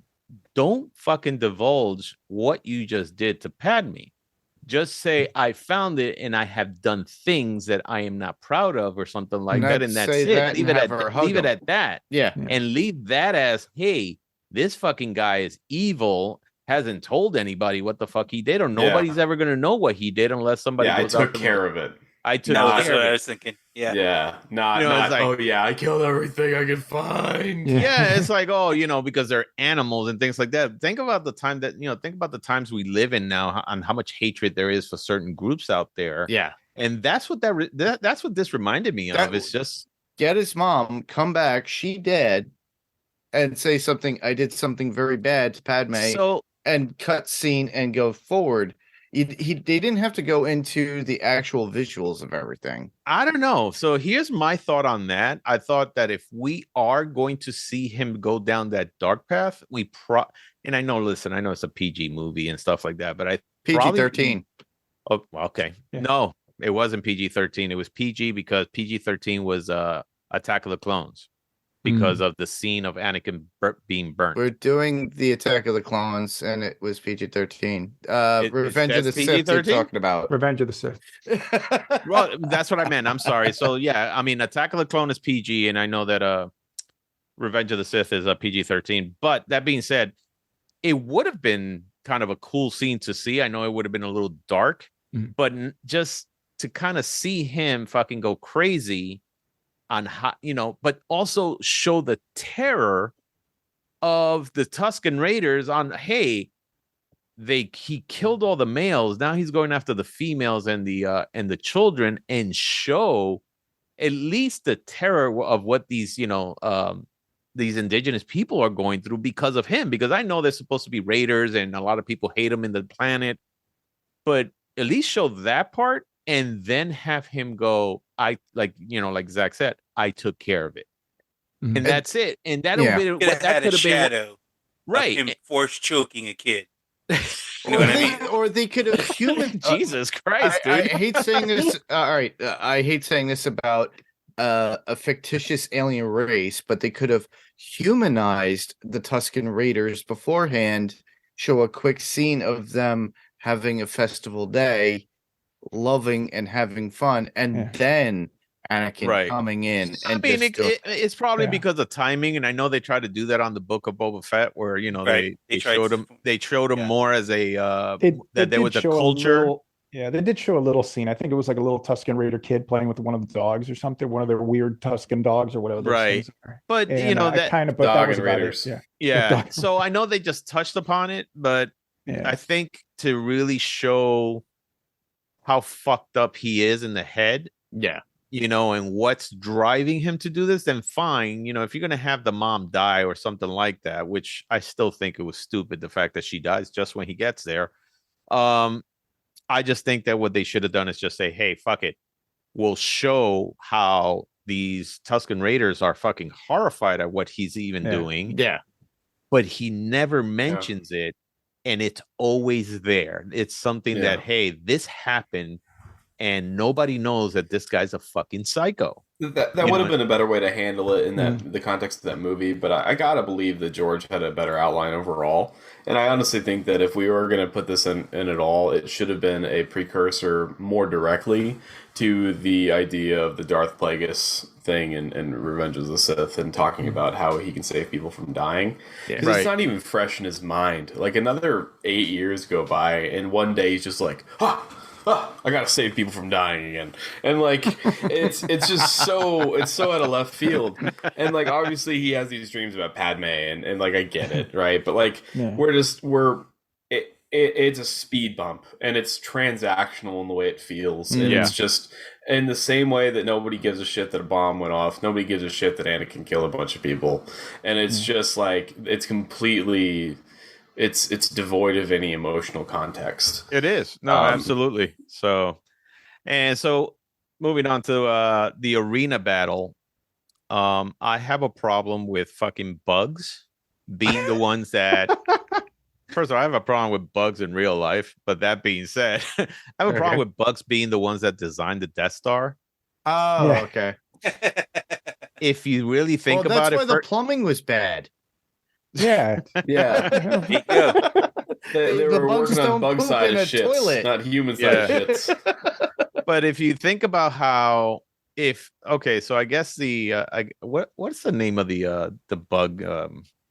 Geonosians. Geonosians, right?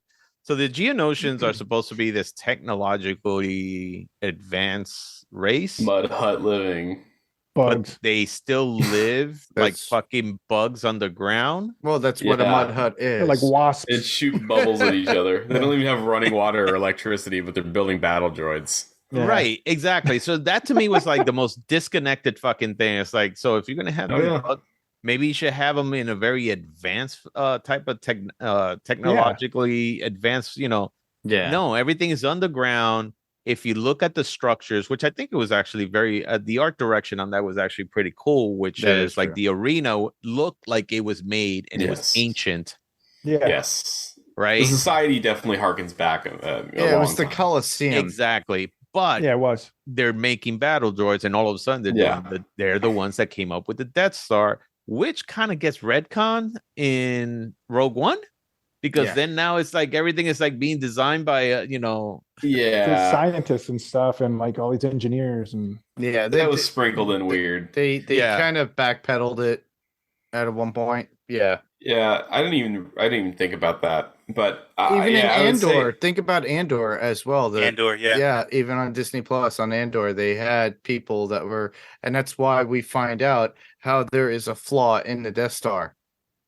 But apparently many Bothan spies died finding that information. Exactly. Their name was. But that to me was never jived with me very well. It's like, so fucking bug people are the ones that made the Death Star, but yet you have two other movies. Well, you have a movie and a whole series that they never mention the Geonosians at all. So it just seems like it's something that Dave Filoni said, listen, that shit just was stupid. Let's just get moving on. When the special edition for the Clone Wars comes out, we're gonna change that out completely. The problem is that in the Clone War cartoons, it seems like the Geonosians were actually fucking wiped out, like mass genocide. So they're completely dead in the entire planet. That's how much Filoni hated them. He said, let's just write them out completely. Let's just get rid of them. Probably so. So let's spend 45 minutes deleting them. They had a band called Raid, and they came in and got rid of them because they were bugs. The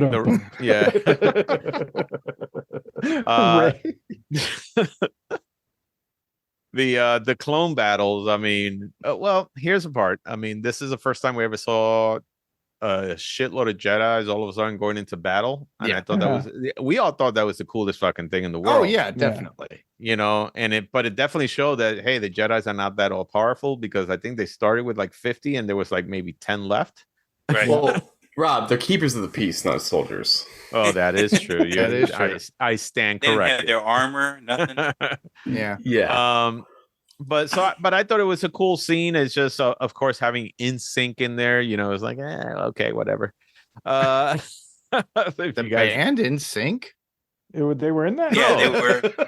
They were a God. nameless Jedi. So why did you have to tell us that? let's talk about that. Yeah, like a little 30-second thing. George Lucas's daughters, who are big fans of InSync, asked if they could be in the movie, so he went ahead and put InSync in the movie as fucking Jedi. So see what people do for their kids.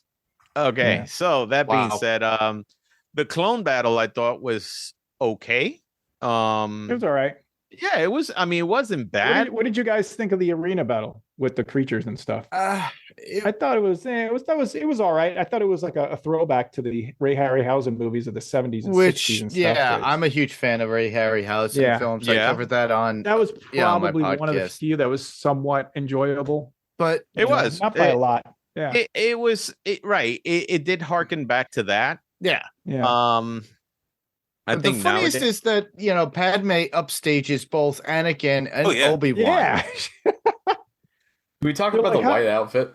Yeah. Well, that too. But they're like, how the hell are we going to get out of this? And meanwhile, she's already out of her chains, like climbing up the pillar on the top. And they're like, what the heck? And how much more can we peel off her? You know, you would think the Jedi's would be like, hey, we could jump up. And no, it took her. Not only that, but here's the funny part. At the end, they're being surrounded by battle droids. Mm-hmm. And so I understand that you could block, your laser fire with your lightsaber. All she's doing is fucking shooting. You're telling me not a single battle droid is trying to aim at her?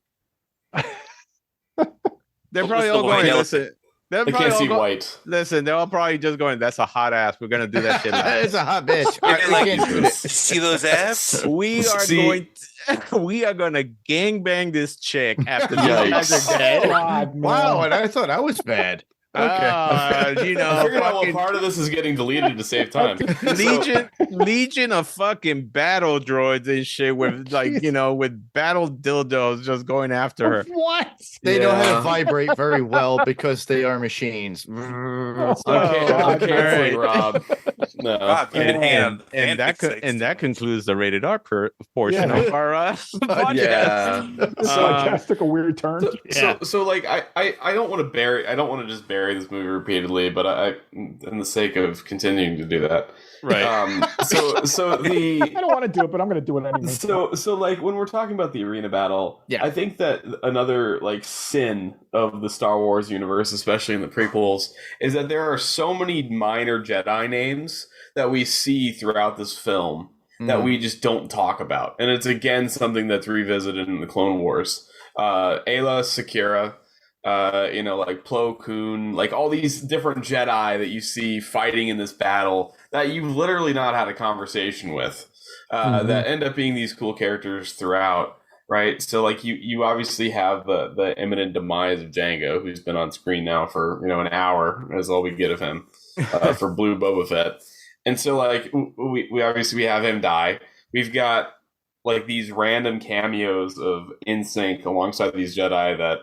We see in video games and we see in other content, and in fact we saw in games like Battlefront, for example, or like the different games that came out around the movies back in that era, but we still had no explanation to who these characters actually were. No backstory. The common content. Yeah. Right. Well, yeah, and when I say common content, I mean like the cinematic universe of Star Wars, which is the consumer level of what this is.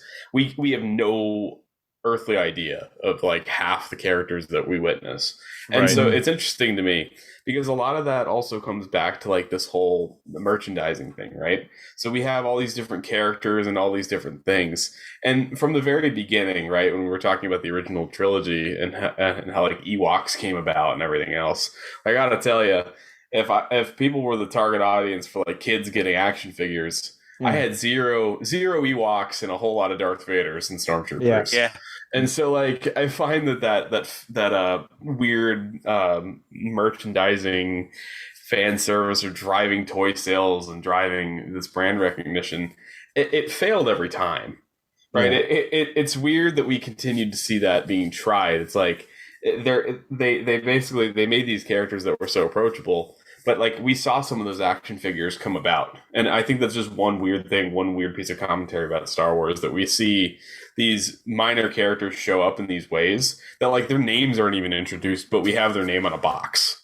Right, because like Lucasfilm or Lucasfilm Entertainment or Hasbro Hasbro and the partnerships, like because George Lucas was so controlling of this, he's like, oh yeah, this is this person, yeah, this is this green Jedi, you're gonna love it, and we're like, George, we literally have no idea who the fuck this is. Like, you didn't tell us about it. We didn't talk about this. You just gave us a fucking guy in a box and like showed him on the screen for 2 seconds. I have no idea what the relevance of this person is. Yeah, right. And I had to mail away 2 proofs of purchases to get this other one who I don't know the name of. Well, you know what? To be fair, when the first Star Wars came out, I mean, they had every character in the cantina scene who nobody knew who the hell they were. They just showed them for 2 seconds. They came out with figures of all of those. And just ran out and bought them. It's commentary on the whole series. We because he does that with all that shit. And we loved them and we bought them and stuff like that. Let me tell you, when Phantom Menace came out, I bought everything under the stars thinking, I didn't collect the original trilogy. Hopefully, I could make some money off of this. Of course, they oversaturated the market so much that even till this day, shit from Phantom Menace is not worth that much. No, it's not. No, but it's like you were saying, Zach, it's just the fact that they have all these background characters, and I understand, hey, for the sake of time and things like that, you can't go into every character that's in the background, but they definitely knew how to market the shit out of them for a toy, and they never really covered it unless it was something that it was covered either in a comic book or in a book or in an animated film or something like that. Or a game. Yeah. No, I understand what you're saying on that. Yeah. It's kind of so weird. It is. And it's driven this weird thing, and I spoke about this with the Phantom Menace podcast a lot, where it's like, to a certain degree, I'm a real piece of shit, and if you put some Star Wars content in front of me, it's going to have to be really shit for me to talk bad about it, because I just love it, right? I love Star Wars, and because of the fact that there is so much, like, in the universe, and it comes down to, like, these toys, like, if you put toys of Plo Koon up, I'm gonna go buy one, right? Like I'm an idiot. Just please give it to me. So like I love this stuff, and like I do subscribe to the expanded universe, the Legends stuff. I subscribe to all the stupid cartoons. Like I have like a doctorate in Clone Wars at this point because of how much time I've spent.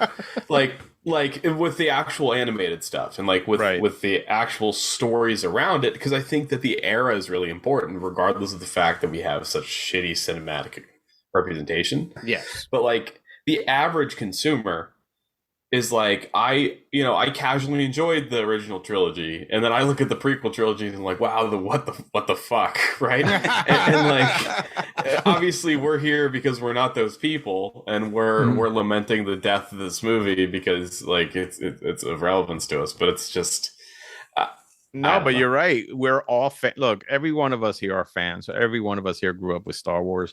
Every one of us here, when we saw the first trilogy, I mean, it was all we got, and all of a sudden we get this, the prequels, and we're like, holy shit! Finally, after such a long time, we're getting something. Well, no, before that we got the special edition, and then we got the prequels. Listen, the special edition came out, and at the time we thought it was the best fucking thing in the world, because we're like, that's all we're ever gonna get, because we didn't even know Empire Strikes Back was even in the fucking, in the horizon at that time. Yeah. But so we got very little Star Wars when we were growing up, and all of us here, I think Zach, you're the youngest one here in this group, but but all of us here grew up with very, very, very little Star Wars being given to us, and we would fucking just drink it all up, whatever we can. We didn't care what the fuck it was. Yeah, it could have been that Ewok movie or 2 Ewok movies that we got. 2 Ewok movies.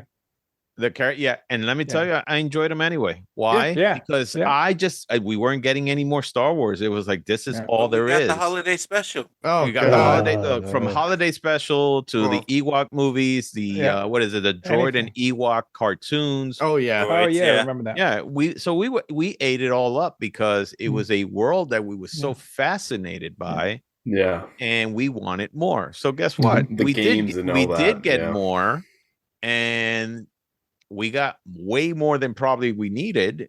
Yeah, and now it's being a little bit oversaturated with Disney Plus. What you wish and now be careful what you wish for, because when you do get it, you're going to get it in spades. And now all of a sudden it's like, so we're going to move on to the end of this stuff for all the scenes. So like the Dooku, Obi-Wan, and Anakin duel. I have a problem with that duel, and my problem on that is, one, I know that Christopher Lee. Christopher Lee is a little bit old, older and stuff like that, but you kind of see that they did some cheats on trying to put like just a close up of his face and just a waving lightsaber and stuff like that. I wasn't impressed with that at all. What we were all impressed with, of course, was the whole Yoda Dooku thing. Yeah. Oh yeah, Grogu yeah, jumping all over the place and jumping all over the place, which everybody's like, well, he walks with a cane, but now he's jumping all over the place. Yeah, he knows how to hop. Yeah. The Force, man. He did the old Willy Wonka gag where he like comes out with the cane, then all of a sudden he goes, yeah, exactly. Yeah, exactly. Right. So Rob, I don't know if you've seen it, but in reference to the fights, I think there were a bunch of deleted scenes from the stunt coordinator. Who he had covered. He stood in for Christopher Lee as the body double, and they just put his face, like CG'd his face onto some of those things. I think that was more of a what is it called? More of a, I think it was like a test screening to see how the fight was going to go or something like that. But that thing was a lot better. Yeah, exactly. Man. That thing was actually pretty cool. So if you guys haven't seen that deleted scene, it seems like it was a test footage of the fight scene on how it was supposed to go, and it was a lot longer than what we got, and a lot more active too. And yeah, it was a lot more active, and so I was like, so it was something that was actually a lot better. Yeah. But we didn't get any of that. The Yoda part I understood because that scene, from what I was told, was actually based off of the founder for Aikido, Morihei Yoshiba, who a lot of his students will always say, so he was towards the end of his life, he will always be walking. He's a very old man that would be walking around. He needed help being walked around. But as soon as he got on the mat and somebody came at him, he fucking exploded when it came to his moves. And they were like, we don't understand how the fuck this guy looks very frail. But when he gets on the mat, he fucks people up. And so they based that part of Yoda, I believe, off of him, which was cool. It was just that, I mean, we all went crazy when we saw that. But yeah, I mean, so the movie pretty much ends with, the creation of the clone army and all this stuff, and they're going in, and all this stuff, and they're going into the Clone Wars, and we all know that the last scene with Anakin marrying Padme. Yeah, this senator who's getting married, and there's no reporters looking into this. No, exactly. No social media, no newscasters, no nothing. Galactic TMZ was on vacation that day. Yeah. And again, this is a failure of the Jedi who decided, hey, even after we probably saw that this guy was getting way too close to Padme, sure, escort her back to Naboo and stuff like that. At some point, they should have just intervened and go, we got people that will take care of that. You go across the galaxy and take care of some other thing. There's actually a deleted scene about that too, with Mace Windu and Obi-Wan, which is actually weird because I know we were touching on Mace Windu being super stoic and cold, and like the whole Jedi Order is just this stuck up, just horribly they lack warmth in every aspect. But in the scene, Samuel L. Jackson and Ewan McGregor, they're on this launch pad. It's right before Obi-Wan eventually hops in his starfighter to go run out and go to Kamino. And so like they're talking about it, and Obi-Wan's like, hey, like I know Anakin's distracted. Like I can tell, like he likes Padme. And Mace is like, yeah, we just got to trust that he's going to do the right thing. And like it's a very like I would say it's a very honest scene in this deleted scene where it's actually a very well acted scene in the sense of like, you got two actors that know how to act, and they actually had great interaction. And I don't understand why they took that shit off than the rest of the movie. And I think that it was a cool, just to your point, I think that like there was a little bit of trust there for one, and like Obi-Wan was even a little bit exasperated with Anakin, saying like, hey, I think Qui-Gon was right. Like he was too old. This is hard. Like I'm frustrated, man. Like I don't know if this is the right thing. And it was just very human and very like, hey, like I don't have all the answers. I am Obi-Wan Kenobi, but hey, dude, like I need your guidance on this. And so like it was a really cool scene. And then like we didn't get any of that. And so like I thought that was just like a cool spot just in reference to that, like that whole marriage thing. Like again, we got way too much of the relationship piece, like because all we really needed to establish is that Padme's Luke and Leia's mom. And we got this weird half-cocked story about it in place of all that. And obviously we were building up that Padme is important to Anakin and that she eventually is in danger, but like we didn't have to go through that. And in that scene that you were talking about, that deleted scene, they talk about, again, him being the chosen one. And that's something that, let's be honest, has never really been explored in any of the movies. Why is there a prophecy of the chosen one? What is this prophecy? And what's the deal with it? What's the benefit? What's the deal with it? What is this? Why is it that the force is off balance or needs to be rebalanced? All these things, like, they really never went into that. It was like, he's the chosen one. It's like, he's Jesus. Okay, good for you. You know what? There's a story about how Jesus, I mean, I'm not a religious person, but there's a story about how Jesus actually, goes from being born to why all of a sudden he's, considered who he is. Over here, this just wasn't explored very well, and that's the part that kind of leaves me like, well, was he really the chosen one, or was it just a prophecy with no background? For all you know, some lunatic could have come up with that, and then people are just like, okay, this guy said there's going to be a chosen one, let's just go with it. It's like, right, bro, it's midichlorians. Don't worry about it, right? Yeah, there you go. Don't worry about it. It's midichlorians. Some guy wrote it on a napkin. Don't worry about it. Wait, they're putting pool chemicals in us? Chlorine. If I have to drink chlorine to become force sensitive, I gotta say I'm gonna have a rough day tomorrow because I'm drinking some chlorine. Well, that's what I think of anytime they said that midichlorians. I'm like, pool chemicals? I'm ready. I'm gonna go down some pool chemicals right now. I'll see you guys later. So this is a part of the podcast that now we're gonna do our fan casting, because we already very much said what we thought on how we were structured the movie. I mean, we all had our thoughts on what we thought was better, what we thought didn't work, and why things that we think should have been explored. But so some of these actors, these days they're iconic with these movies. The thought of changing any one of them, we fucking get hate mail or have people throw fucking stones at us. But it's always fun actually trying to see who else could have actually done the job. Yeah. And so I actually picked out 5 characters. I picked out Obi-Wan Kenobi. I picked out Anakin Skywalker, Padme, Mace Windu, Jango Fett, Yoda. And what I mean by Yoda, probably the voice of Yoda or something like that, which, fuck, to change that voice. And you know what? Yeah, you're asking for a lot. I'm asking for a lot there. So I think I'm just going to X him out. No, I'm not. I got somebody in place for him. You got somebody for Yoda? Yeah, hey, man, I can't wait. I can't wait for Mark to shit on my dreams right now.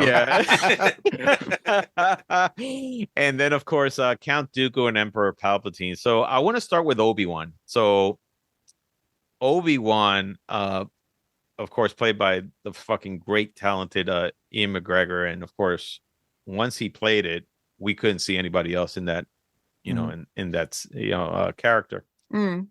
But any ideas of who you think will make an Obi-Wan for this? A good Obi-Wan, whether dead, alive, past, present. I got one. Go ahead. Jude Law. You think Jude Law would have made a good Obi-Wan? Yeah.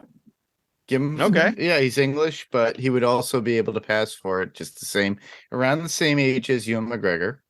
Mm-hmm. So I think he would have been a different concept or idea for the character. Right. And I think you would have brought it, regardless of sleeping with his nanny. I remember at one time they were considering what's this guy Braga. Kenneth Branagh.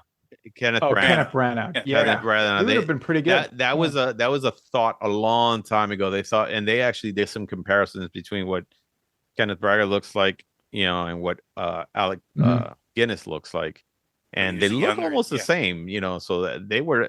I think that would have made actually also a really good character choice, a good actor choice there. Anybody else? I think. Dad. I was just gonna say I really struggle with Obi-Wan because I think Ewan McGregor is just, especially now, just after the reestablishment of his role in the show. Obi-Wan, right? Yeah, I really struggle to replace him.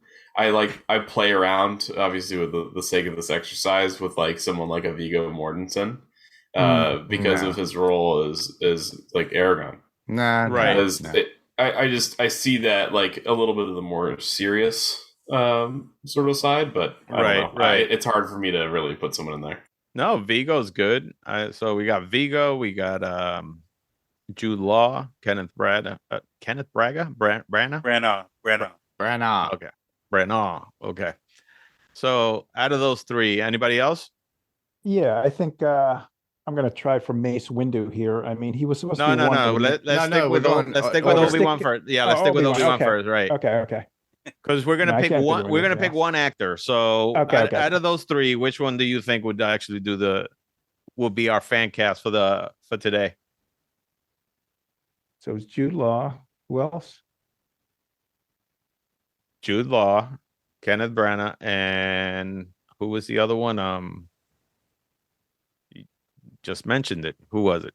Viggo Mortensen. Yeah. I think I would probably go with Kenneth Branagh because he's a Shakespearean actor. He's all going into his Shakespeare too, and I think that kind of follows suit with Alec Guinness's style. Yeah, and he directed Thor, the original Thor movie. Yeah, right. All right, so we pick Kenneth Branagh. So you went with a ginger. Okay. The ginger. Hey man, that's he what looks, color he looks hair. comparable. All right, so how about Anakin Skywalker? I already have one, and the reason I am going to pick this actor is because of the phenomenal job he did in a recent movie. Are you actually going to pick the same person I'm thinking of? Who is that? Who's going to say it first? No, I would not think. Pattinson. I don't want any glittery kind of people. What the hell is wrong with you? People. I don't know, man. I liked his portrayal in the Batman movie. Well, Did you thought as far as I but a did. glitter Look, I vampire, did too. I don't know. I did too. And sure. We're not thinking about that right now. We're thinking about his more recent playing. Okay. All right. He likes to give water to elephants. I know. So you're saying Robert Pattinson. Anybody else? I would say Anakin. I got an idea for one. He's not my favorite actor, but every once in a while I see him. He plays. He can play a good, likable character at the same time. Somebody who is, I wouldn't say creepy, but you can see he's kind of like malevolent, and he's got a dark side to him. And especially, it's Jake Gyllenhaal. Oh, okay. I thought might have played okay. Yeah. Especially if you've seen movies like Donnie Darko, Nightcrawler, and Donnie Darko.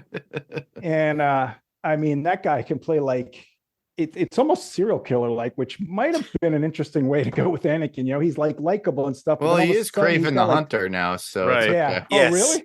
Yeah, he is Kraven the Hunter funny. now.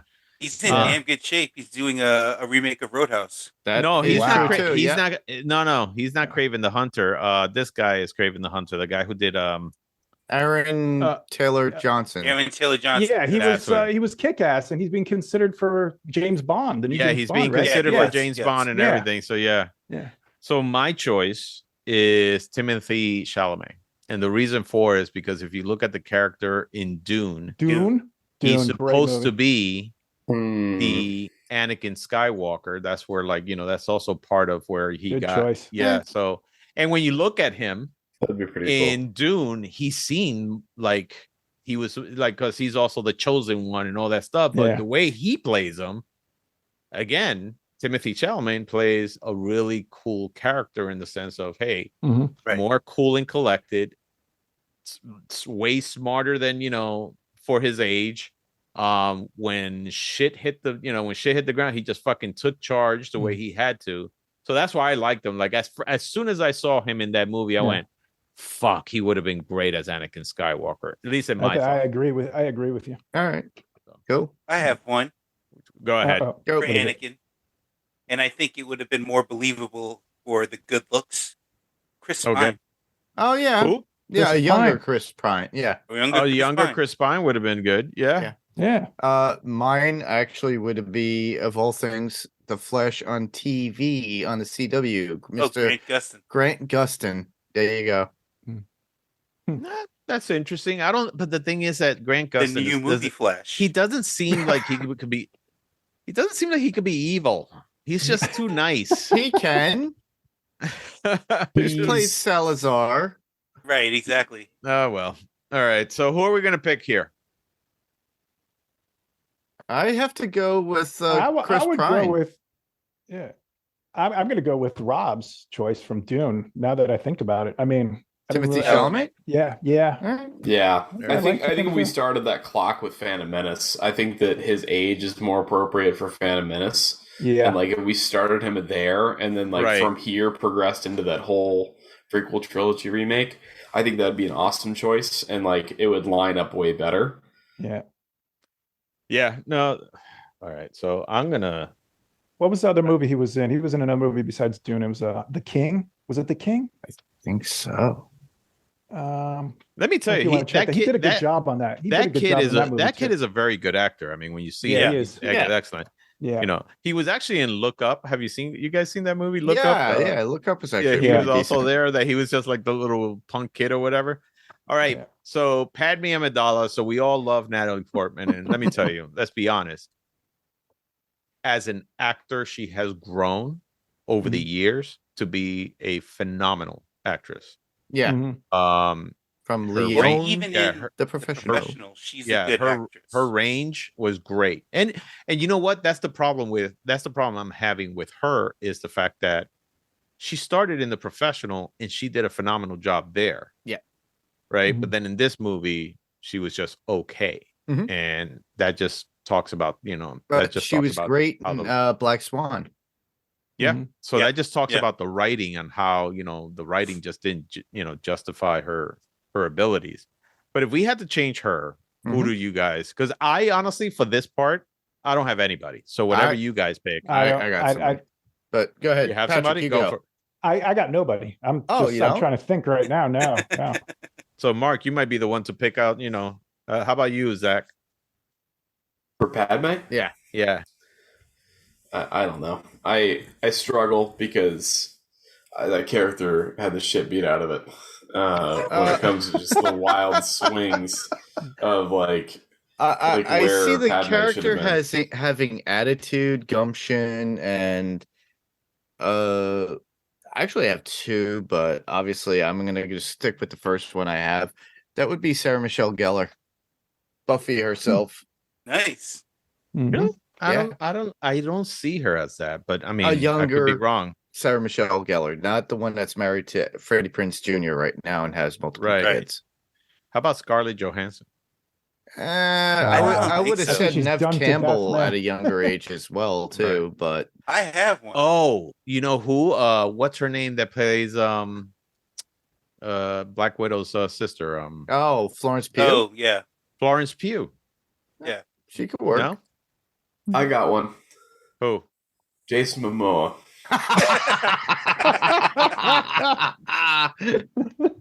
God damn it! I'm gonna put that in there. I have a real one. Go ahead. A young Mila Jovovich, based on how she played in The Fifth Element. Yeah, that could work. That could work too. I like that one. Yeah. Me. I like that one. Multi-pass. You ruin it for me, man. It's like, I suggest the Senate, all of us get multi-passes.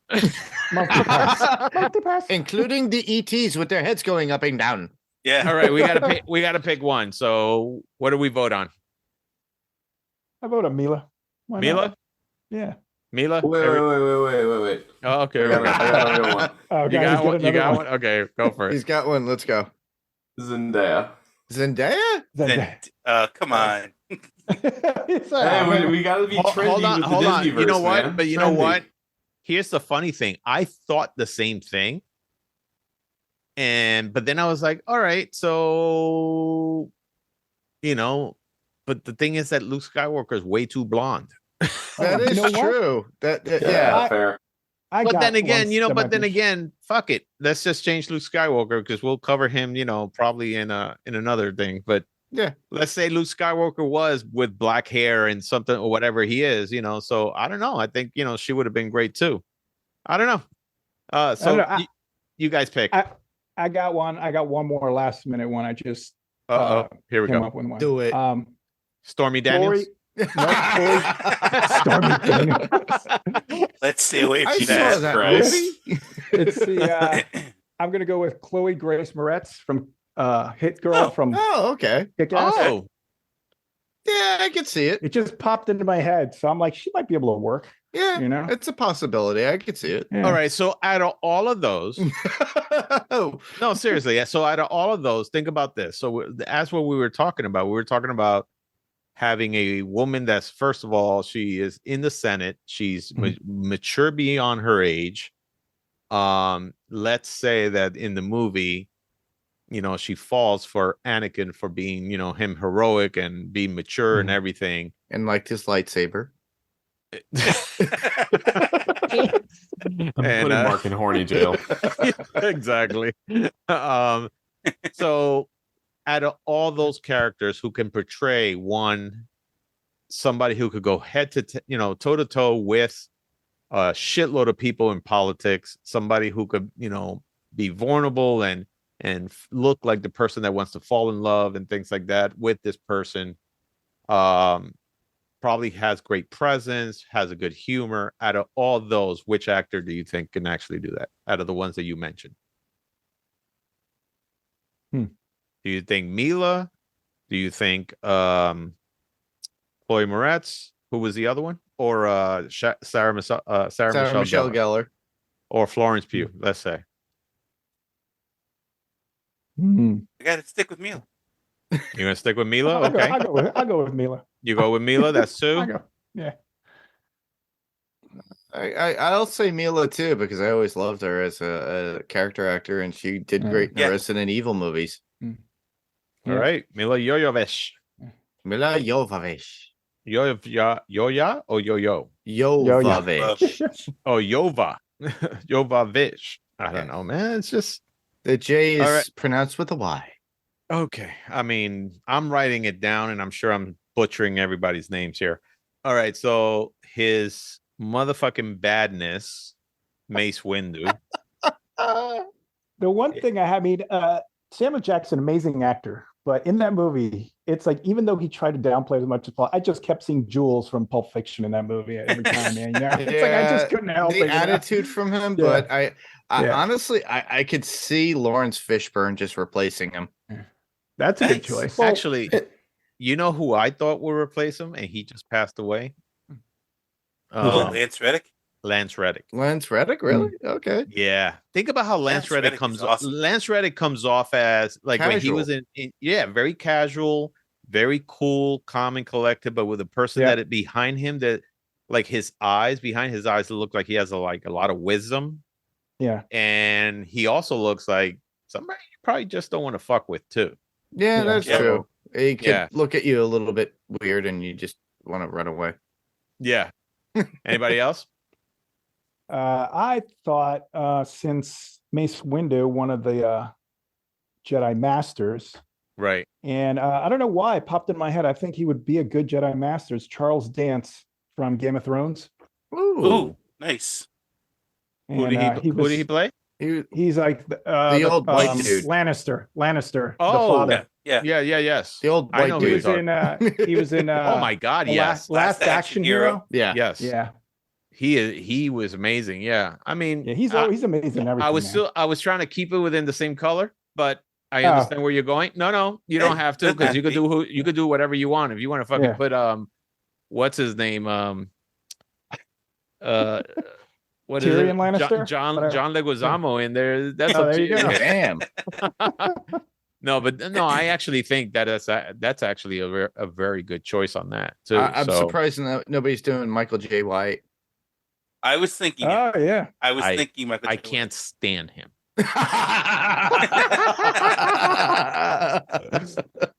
And I really can't. Michael J. White is the most fucking horrible actor there is. I'm sorry. And I know he'll meet me one day and he got Michael, sorry, out of me. I have to kick you off the Zoom call. Sorry. He will fucking fuck me up because I mean he's a shit brick house. You could always go with Idris Elba, you know. So holy shit, yeah, that's a good fuck. Yeah. Wow. Yeah. Wow. Yeah, actually, that's Idris Elba is actually a good call. You nailed it right there, man. Yeah. Idris Elba. He is good in everything, man. That guy's a phenomenal actor, man. Yes. Yeah. And apparently dancer too, if you watch those commercials. Yeah. Just luau thing. Do limbo. I mean, that's cool, right? But what about Vin Diesel? Remember, right, boys? No, screw Vin Diesel. Vin Diesel is. Might as well just get the Rock there to knock him over, saying, "All right, sunshine, I'm here." The problem with that is he's always going to be going, "I am Mace." That's pretty good. It's pretty good. No, man, I don't know. I can't re-engineer. Like, I'm having a hard time thinking outside the box with any of these people, to be honest. How about Django Fett? Oh, so that's easy. So here's what I would say. I saw Django Fett one time portrayed as like I saw a comic book, I think, or a portrayal of a comic book one time that came out where Boba Fett took off his helmet. Yeah, he was this white guy, but he had white hair, like just all white hair. So I know. So he had this really cool look to him, like Clint Eastwood. Almost. No, more like what's his name? Deathstroke. Yeah, kind of something like that, but Stephen Lang. Stephen Lang. Really? So it was Stephen Lang, but no, Rutger Hauer. That's who. Rutger Hauer. Oh, Rutger Hauer. Yeah. Rutger Hauer. That's what the character reminded me of, and I always thought of a Rutger Hauer. Like if you pull the helmet, it's like it's Rutger Hauer. Yeah. So that makes sense. Yeah. So for me, I would pick Rutger Hauer being the one that's the replicant being fucking replicated as the clone. Yeah. So if the clones weren't for some reason from Kamino in New Zealand, I would go with this. So this has popped in my head ever since The Walking Dead, which is I think Norman Reedus would be an awesome like Boba Fett, Jango Fett character. It's just like a bounty hunter, right? I think he'd really show up well in that space. And so I mean, I guess dual casting, right? But I think he'd show up really well as that kind of cool. Okay. All right, so we got Rutger Hauer. We got who else? Norman Reedus. Anybody else? I have somebody. Go for it. Of all things, Michael Biehn. Michael Biehn. Okay. Wow, that's somebody I haven't heard in a while, man. A young What Michael. about Mr. Bean? No. Can you imagine the most badass fucking character in the world, in the universe? God. And all of a sudden, one day he just slowly see him take off his helmet, and as it's going up, all of a sudden, like it, and the camera's from behind too, so you don't see his face right away. So he takes it off, and then he looks behind you, and it's Mr. Bean. You're like, oh. Could you imagine a comedy skit as Boba Fett, but he's acting like Mr. Bean, just doing this weird, that would ruin it. That would be crazy. God, man. I can imagine quite a lot. Yeah, I'm sure you can. So we got Michael Biehn, Norman Reedus, and we got Rutger Hauer. Anybody else? That's all. Somebody had mentioned Stephen Lang. That's about it. So those Stephen Lang. You mentioned Stephen Lang. I mentioned Stephen Lang, but honestly, who I actually was thinking about was really Rutger Hauer. So Stephen Lang out. Even though Stephen Lang, I think, would make an older, what I would say, Boba Fett pretty cool, but whatever. Yeah. So which one do you guys think? Let's pick those three. So Rutger Hauer, Norman Reedus, and Michael Biehn. I'm gonna have to go with Rutger Hauer. Same here. Rutger Hauer. Yeah. Rutger Hauer. Yeah, I think Rutger Hauer. Oh wait, who we do for Mace Windu, or did we pick? It was just one. Idris Elba. Idris Elba was the one. Yeah. Okay. Fucking amazing, good-looking fucking black man that he should fucking be James Bond. I don't understand why they're not fucking making. Yeah, they were gonna do that for a minute. Fuck. They need to. Make it Idris Elba instead of a woman. It's fine. I'd rather see that before we get a female James Bond, or what would they call him or her?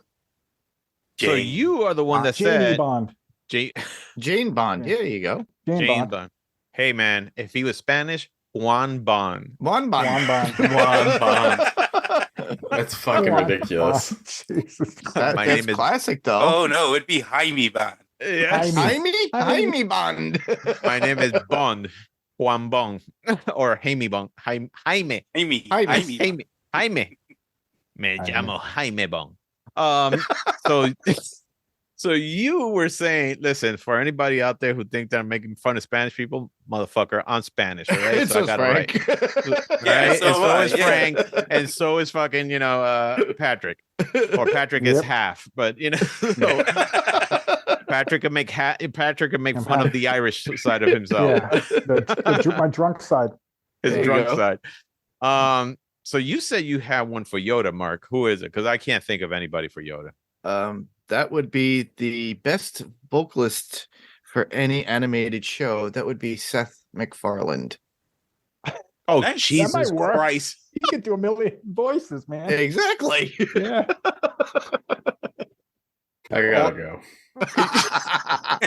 Zach's like, screw this. Yoda sounds like Stewie, you know? Yeah, I was just gonna say it sounds like may the force be with Mom. you. Mace, Obi. Mace. Obi. Okay, so are you serious about this? Yeah. You're fired. He's into sci-fi. I mean, Yeah, exactly. Orville. And they covered Star Wars on the Family Guy show. Right, he loves it. The thing is that, like, for voiceover actors, like there's some voiceover actors that are amazing out there that I love actually hearing them as voiceover actors. But it's just the character itself. Yeah. Yeah. So it's not like I love Clancy Brown. Yeah, I think he's Clancy Brown's fucking awesome. great at, his voice, his voice work is really great. There's other characters out there that are really great, but this is just a 3-foot imp, with big ears, man. He's like a little elf, man, or a little troll. I mean, but so, we lost Zach. I'm gonna put Todd McFarlane. No, not Todd McFarlane. Seth MacFarlane. Seth MacFarlane. I'm gonna pick a choice here. He's got a unique voice, and I'm gonna go with Joe Pesci. Oh my goodness, a little Italian man, or actually no, he's Jewish. So yeah, it'll work. They got funny how? Oh my god! Yeah, why don't we just throw Danny DeVito in there? There you go. There you go. Fuck that! I'm gonna throw Arnold Schwarzenegger in there. Oh yeah. Now we're getting somewhere. Now you don't do it. You got to lift it. Hey, may that force be with you. Yeah, I quit. We lost Zach. Let's just go with Peter Dinklage, and he'll be in there going, Oh, I wait. trained Jedi, That's and I know typecasting there, things. pal. Hey, talk about practical effects. Am I right, boys? There you go. Oh my god! He'll never be here on this podcast Oh ever. my oh, god! goody. I'm No, getting canceled. I love Peter Dinklage. Hey, they started with Kenny Baker. The blood's on Star Wars' hands. Hey, Let me tell you, Exactly. Peter Dinklage is funny because meaning he's an interesting actor. First of all, when you see him act, he's fucking phenomenal. Oh yeah. Right. Yeah. He has such a huge range, but as a little person or dwarf or whatever you supposed to politically correct call people, he doesn't come off that way. No. He gets lost. Like when you see him act and when you see him do his thing, the last thing you think is that he's that kind of person, that he's a small person. He just, first of all, he has a fucking amazing voice. Right. But I just think that, he has presence too for such and usually people who have presence are usually very tall and, overshadow everybody else. But him being who he is, Yeah, he's very captivating. he's very captivating. Yeah. He's got a lot of poise. He does. He just, he's great at that. So I just wish I could put him as Yoda, but I don't know if he would fit as Yoda. Oh wow. No, it's not. It's not a real meaning his voice. It's just like, again, you look at Yoda and Yoda just screams, "I'm a little troll and I'm crazy and I need somebody who can do that voice." Because honestly, let's be honest, Yoda is basically Grover from Sesame Street. Oh wow. Oscar the Grouch. It is it's Frank Oz. It is Frank Oz. He does Grover, yes. Yeah. And it's the same fucking voice. It is exactly the same. And it's the same voice. Yes. Fucking Kermit should fucking be doing it because they're both green. He does his voice too. Or no, wait, that's No, that was Henson. That was Kermit. Yeah, Jim Henson. Yeah. Yeah. All right, so I'm gonna just leave it as Seth MacFarlane. Count Dooku, I mean, Christopher Lee, he's pretty phenomenal, but I mean, I could think of a few people. Same here.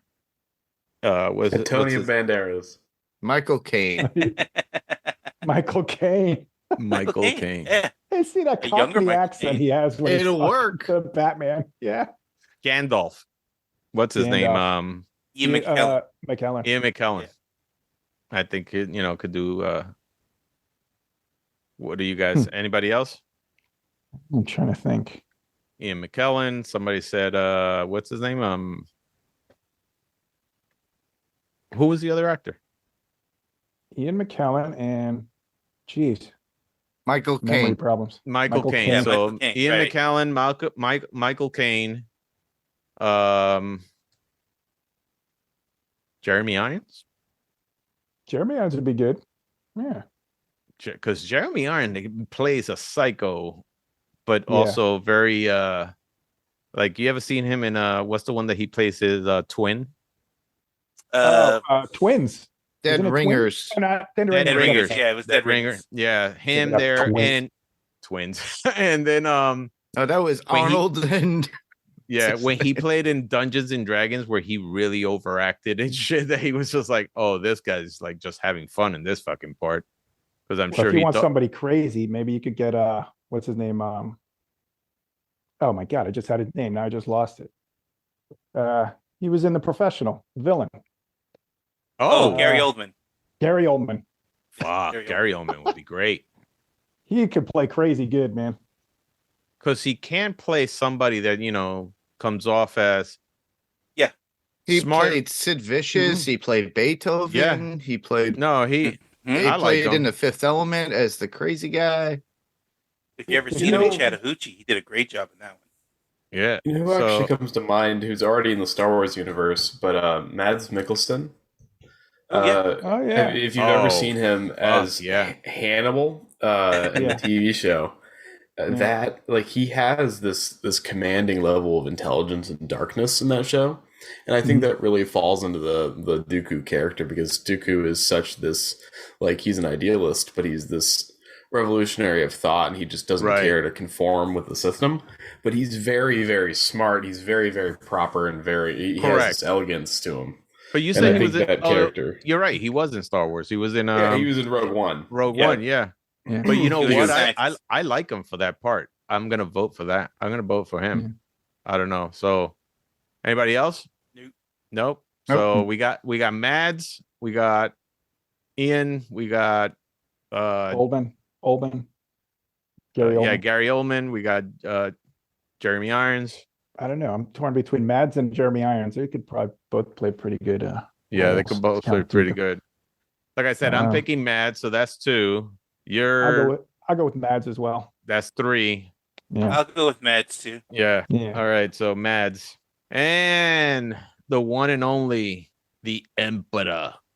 So here's the thing about Palpatine. Palpatine has to come off as a politician, a likable politician, and then he has to then come off as an evil motherfucker. So he had, that's the one thing that this actor played really well, because he could do both really, really well. So who do you think? And you know what? Now we go back to probably somebody like either Jeremy Irons or even actually reverse, give him the role, Christopher Lee. That would be good. Yeah. Or Alan Rickman. Oh yeah, Rickman would be perfect. Yeah. Holy shit! Boom! He dropped the mic right now. Yeah. Or Cloris Leachman. Cloris Leachman. Or Seth MacFarlane. Bullaher. Yeah. Alan Rickman, it is. Okay. It is Alan Rickman. Come on. Yeah. Obviously. All right. So here's our lineup for like these 8 characters. So for Obi-Wan Kenobi, we got Kenneth Branagh. For Anakin Skywalker, we got Timothy Chalamet. For Padme, we have Mila Jovovich. Mace Windu, we have Idris Elba. Jango Fett, we got Rutger Hauer. Yoda, we got Seth MacFarlane. Count Dooku, we got Mads Mikkelsen. Yes. And of course, Palpatine, we have Alan Rickman. So that's our lineup for there. And if anybody out there thinks they could do better, let us know, man. So Fantasy Picks Movie Edition at gmail.com. All right, guys. So before we finish this up, we trashed this movie pretty well, but let's at least see if there was anything redeemable about this movie. Was there anything in this movie that you could say was actually good? Well, I think the overall story, there was something there. You could have made a good story, out of it. The problem I saw was already mentioned the acting, the dialogue, and I think the pacing was way off on it. Right. And if they had just trimmed it down, cleaned up the acting, cleaned up the dialogue, they probably would have had something pretty good. Because I mean, it wasn't the overall story wasn't bad, and maybe they could have added something at the end to give us a cliffhanger, but they actually didn't. I mean, don't get me wrong. I think like we were just talking, I mean, I think there were things that could be changed. It's the idea, the entire idea behind what what George Lucas was doing and how there were forces behind everything that was manipulating him to actually, get himself, be in charge of the entire fucking galaxy. I think that was great. It's just the execution wasn't that great. Exactly. I think you nailed it. I mean, I think Darth Sidious is the only redeeming thing about the cinematic existence of the prequel trilogy. And I don't mean that with the characters and the Clone Wars and the other content, but like the cinema. I think that Sidious is the only thing that it really is the only thing that's a continuity in the plot that actually brings us all together. Correct. And unfortunately, you could have done a political montage in 30 minutes that would have accomplished the same thing up until Revenge of the Sith, really. But I mean, that's really the showcase here. And unfortunately, there's not enough. I'd say I'd love some Star Wars content around him. As a standalone character, I think it would be really cool to find out where he comes from. There's a couple pieces of Legends content with like Darth Maul origin and stuff like that. You get to learn a little bit, but like I think that's really the theme and really what becomes the theme of everything else. Right. He really is a character that has next level power, and not just power of the Force, but power in the political and the psychological realm of again the way he manipulated everybody. And I mean, if you think about it, he's one person was able to give, or one person was able to have the entire Senate give him ultimate power. Yep. And the way he actually did that and the way he manipulated people to do that was fucking genius. He basically, whenever he's on screen, you can tell that he's playing chess and everybody else is playing checkers. Yes, that's a good way of putting it, man.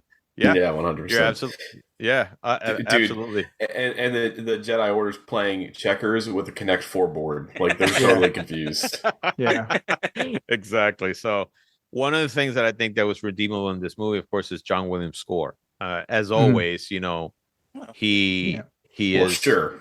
Right. He is fucking phenomenal.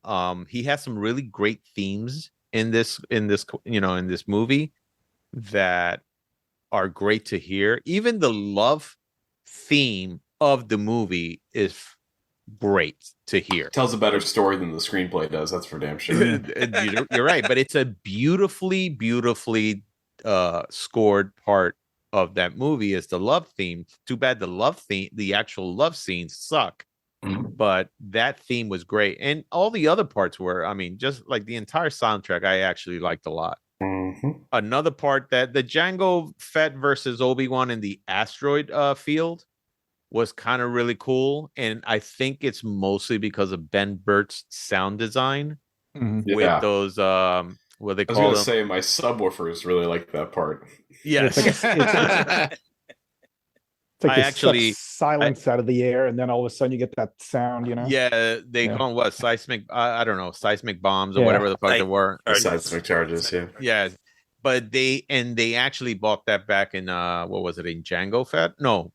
Was it Jango Fett? Back in Mandalorian too. Yeah, the Mandalorian. Something in Mandalorian or something like that. When he would, so when that happened, I was like, oh, that's really cool, man. They bought that back. But Ben Burtt was actually the sound editor for the movie, and I think he did a phenomenal job, especially in that scene. I think the production is just great all around. I mean, that's for the time, the production is always excellent with Star Wars. Correct. And even though the practical effects, like we tried to stunt with our CGI, right? But like even at the time, it worked, right? Now we go back and we're like, wow, that looks like shit. Especially with like Dex in the diner scene. Like I'm like, wow, that guy looks like hammered ass. But like all the production is always great with these movies, and I wish that especially in a movie that there was a lot of firsts with this movie, just like there was with with Phantom Menace, and even with Return of it was still nominated to win a lot of these visual and audio effects awards, even though it on the other side of the coin won the shittiest awards, right. And it didn't win any of those except through the except for best matte painting or whatever. But yeah, it was, I think, in sound design, especially that scene was pretty good. Mace Windu takes out Jango Fett was another one that was kind of cool. I mean, I just thought that at least you got to see Mace Windu and shit do something. And he took out people.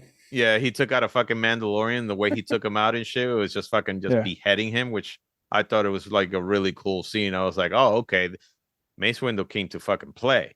Oh yeah, have we established? Have we established he's a Mandalorian? Who? Jango Fett. They said that he is a Mandalorian. Boba Fett is not. He's a foundling. Who's they? Well, Dave Filoni. During the Book of Boba Fett and during the Mandalorian, they kind of conceived the fact that since Boba is a clone, he's not a true Mandalorian, but Jango, who Boba was cloned after, was brought up. He was actually a Mandalorian. Yeah, so he's but Boba, not that we knew that in the cinematic movies. Yeah, not in this movie, but Boba Fett is what they consider a foundling, which can be a Mandalorian as long as they're taken under another Mandalorian. It's like an orphan. So basically, Bo-Katan or Mando or Din Djarin could actually take them in under their wing, even though it's been years. And that's why he could take little Yoda, and do his thing. Grogu. Grogu, yeah. So the clone battle was also kind of a cool thing that we saw, especially with, So those are, I think, there's some of the redeeming stuff. Not much I could say. And the beginning of the movie, the way the ship enters Coruscant, where it actually has to turn upside down. Turn upside down in order for it to, be synced with the planet. I thought that was actually a pretty cool scene. Other than that, I mean, those were pretty cool, cool stuff. Other than that, everything else that of the movie we already covered.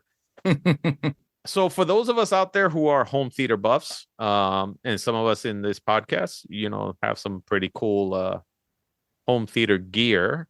So when we actually turn it up, I mean, we turn it up. Yeah. And some of us in this podcast, we work in the home theater business.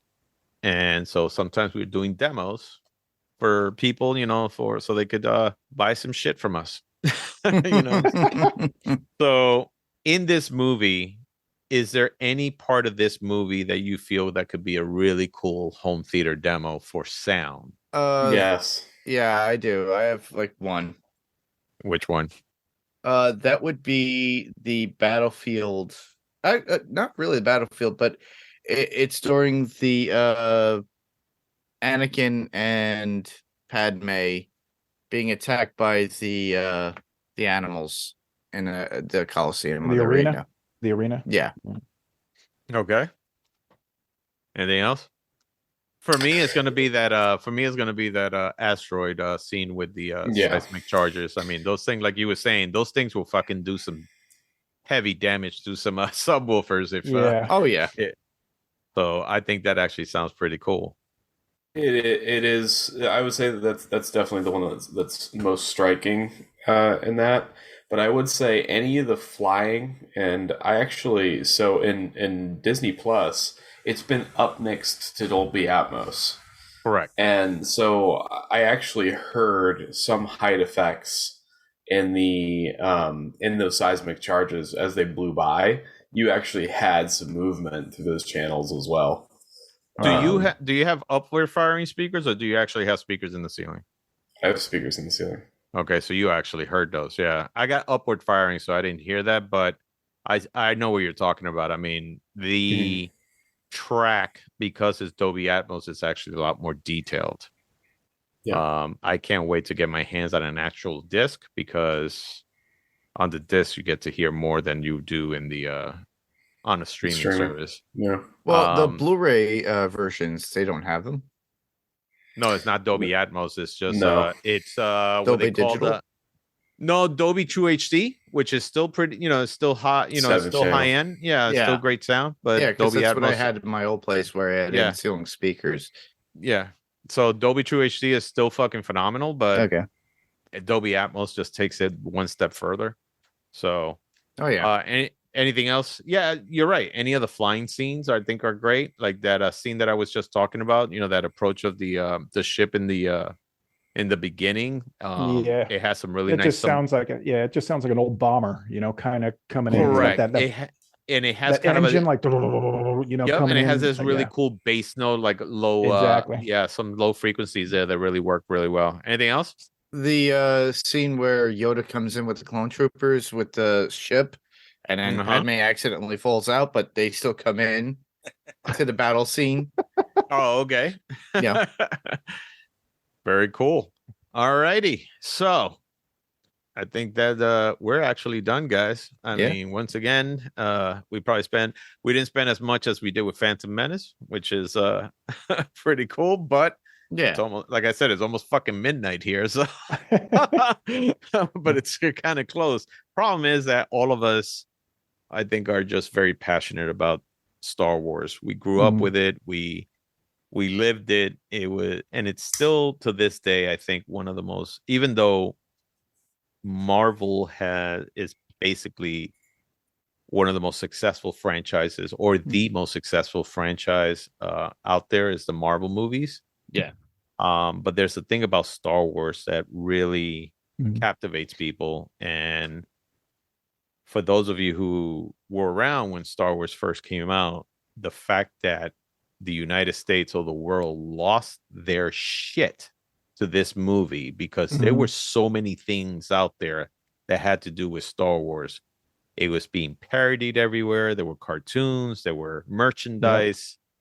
The amount of shit that there was out there, it made such a huge cultural impact for us that till this day, I think that's why, it's very big and dear to our hearts.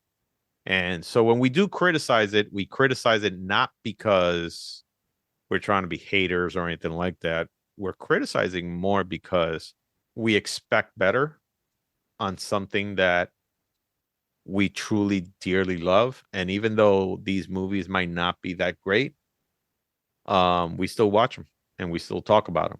I mean, if they didn't matter, honestly, we wouldn't talk about them. That is true. So, and then till this, and that's why Star Wars, I think, I think that's the problem with Star Wars nowadays, is that now we're getting too much Star Wars. Is it too saturated, do you think? Tune in next episode. I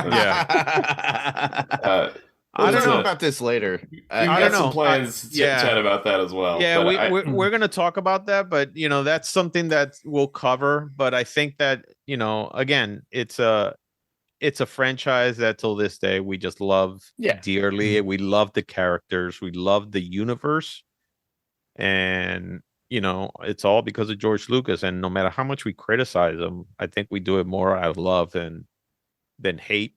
And it's because we've basically, become such big fans that as old as we are in our age, we're still fans of it. And we just want to, and we always want to bring other people into it too, so they could be fans of it.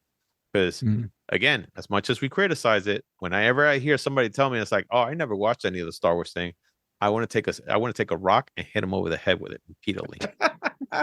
It is an old movie. It's 20 years old, and the other ones are even older, the originals. So, but yeah, so that's pretty much our podcast. So, Patrick, where can we find you? Did you make your No, not yet. I'm on Facebook, and I'm also on what do you call it? Instagram. So it's Patrick Reilly Art. Patrick Reilly Art. Right. On Instagram. Anybody out there, please, you have to see this man's artwork. I have known him. How long I've known you for? Like over 20 years now? Man, I know. I'm pretty sure we caught the Phantom Menace at theater at the Bakery Center. So I already knew you by then. Yeah. So, I think I already knew you for a few years by then. Yeah. So I've known this man from the very 30 beginning. Years, maybe? Yeah, probably. And I just known him. I mean, his artwork, and it's funny because we hired you for your artwork when in the company that we met, and we were blown away by what he could do. And his art has just evolved into such an amazing thing nowadays, where even for those who know who Frank Frazetta is, when you have a family like Frank Frazetta endorse him because of his artwork and his style, that's pretty amazing. So if you can, definitely take the chance to actually look at his stuff and and message him and let him know what you think of him. But he does amazing artwork and so many different styles that he could go into. So absolutely, definitely check him out. I'm a big admirer of his art. I got his own. He has his own books, and I have his books, and I show it to people all the time. I was like, look, this is my buddy, man. You fucking guy is just way more talented than he probably should be. All right, man. Mark, where can they find you quickly? You can easily find me anywhere. Honestly, I'm on PirateCoreEntertainment.com. All you have to do is search just go on, put in PirateCoreEntertainment.com. You'll find me on Panels of Pixels podcast, the Adrenaline Cinema podcast, obviously here on Fantasy Picks Movie Edition. And if you want to further your searching needs, just look at Podcastica.com. All righty. And Frank, I know they could find you here. Yes, you can. This is your thing, man. Well, he's invited to be on Panels for Pixels. We just have to do Quantumania. That's all. Yeah, exactly. So, okay. Awesome. Zach, can they find you underneath that bridge that you're always saying? Don't look for me. Don't look for me. So, that being said, pause for laughter and applause. I can be found on a new podcast that will be coming at an undisclosed time. Okay. Some member with possibly a parenthesis around the S, members of the podcast, that maybe we'll go a little deeper into this bullshit. Yeah, we'll go into some Star Wars nonsense. Maybe Zach will talk more, which would be terrible. Yeah. Maybe, who knows? Who knows? Maybe we'll do it more often. Yeah. Maybe. Zach Maybe and I not. Zach's turning Sith. He's turning into his own podcast network. Well, it's okay. No, the thing is, Zach and I are going to be covering now the state of the Star Wars industry, like the actual business of it. And so that's where he's going to be there mostly. But yeah, that's where you can catch him. And he's also actually, he's also a musician. So I don't know if anybody can actually catch you doing anything somewhere, but probably not. Probably not. But he is he's a musician. Wait, so. Zach, that hidden camera I left in your place doesn't work anymore? Damn. I cut the microphone. Oh. Video only. All right, no guys. more trade secrets for Mark. All right. So again, I want to thank everybody here. Thank you so much. And I want to thank you, the audience, for actually listening to us. So this is Fantasy Picks Movie Edition, a part of the Pirate Core Entertainment Network. Hopefully we'll catch you next time. So take care and have a good night. Good night, everybody. This podcast is sponsored by Tyson Chicken Nuggets. You eat them, you beat them. Now I can go pee, man.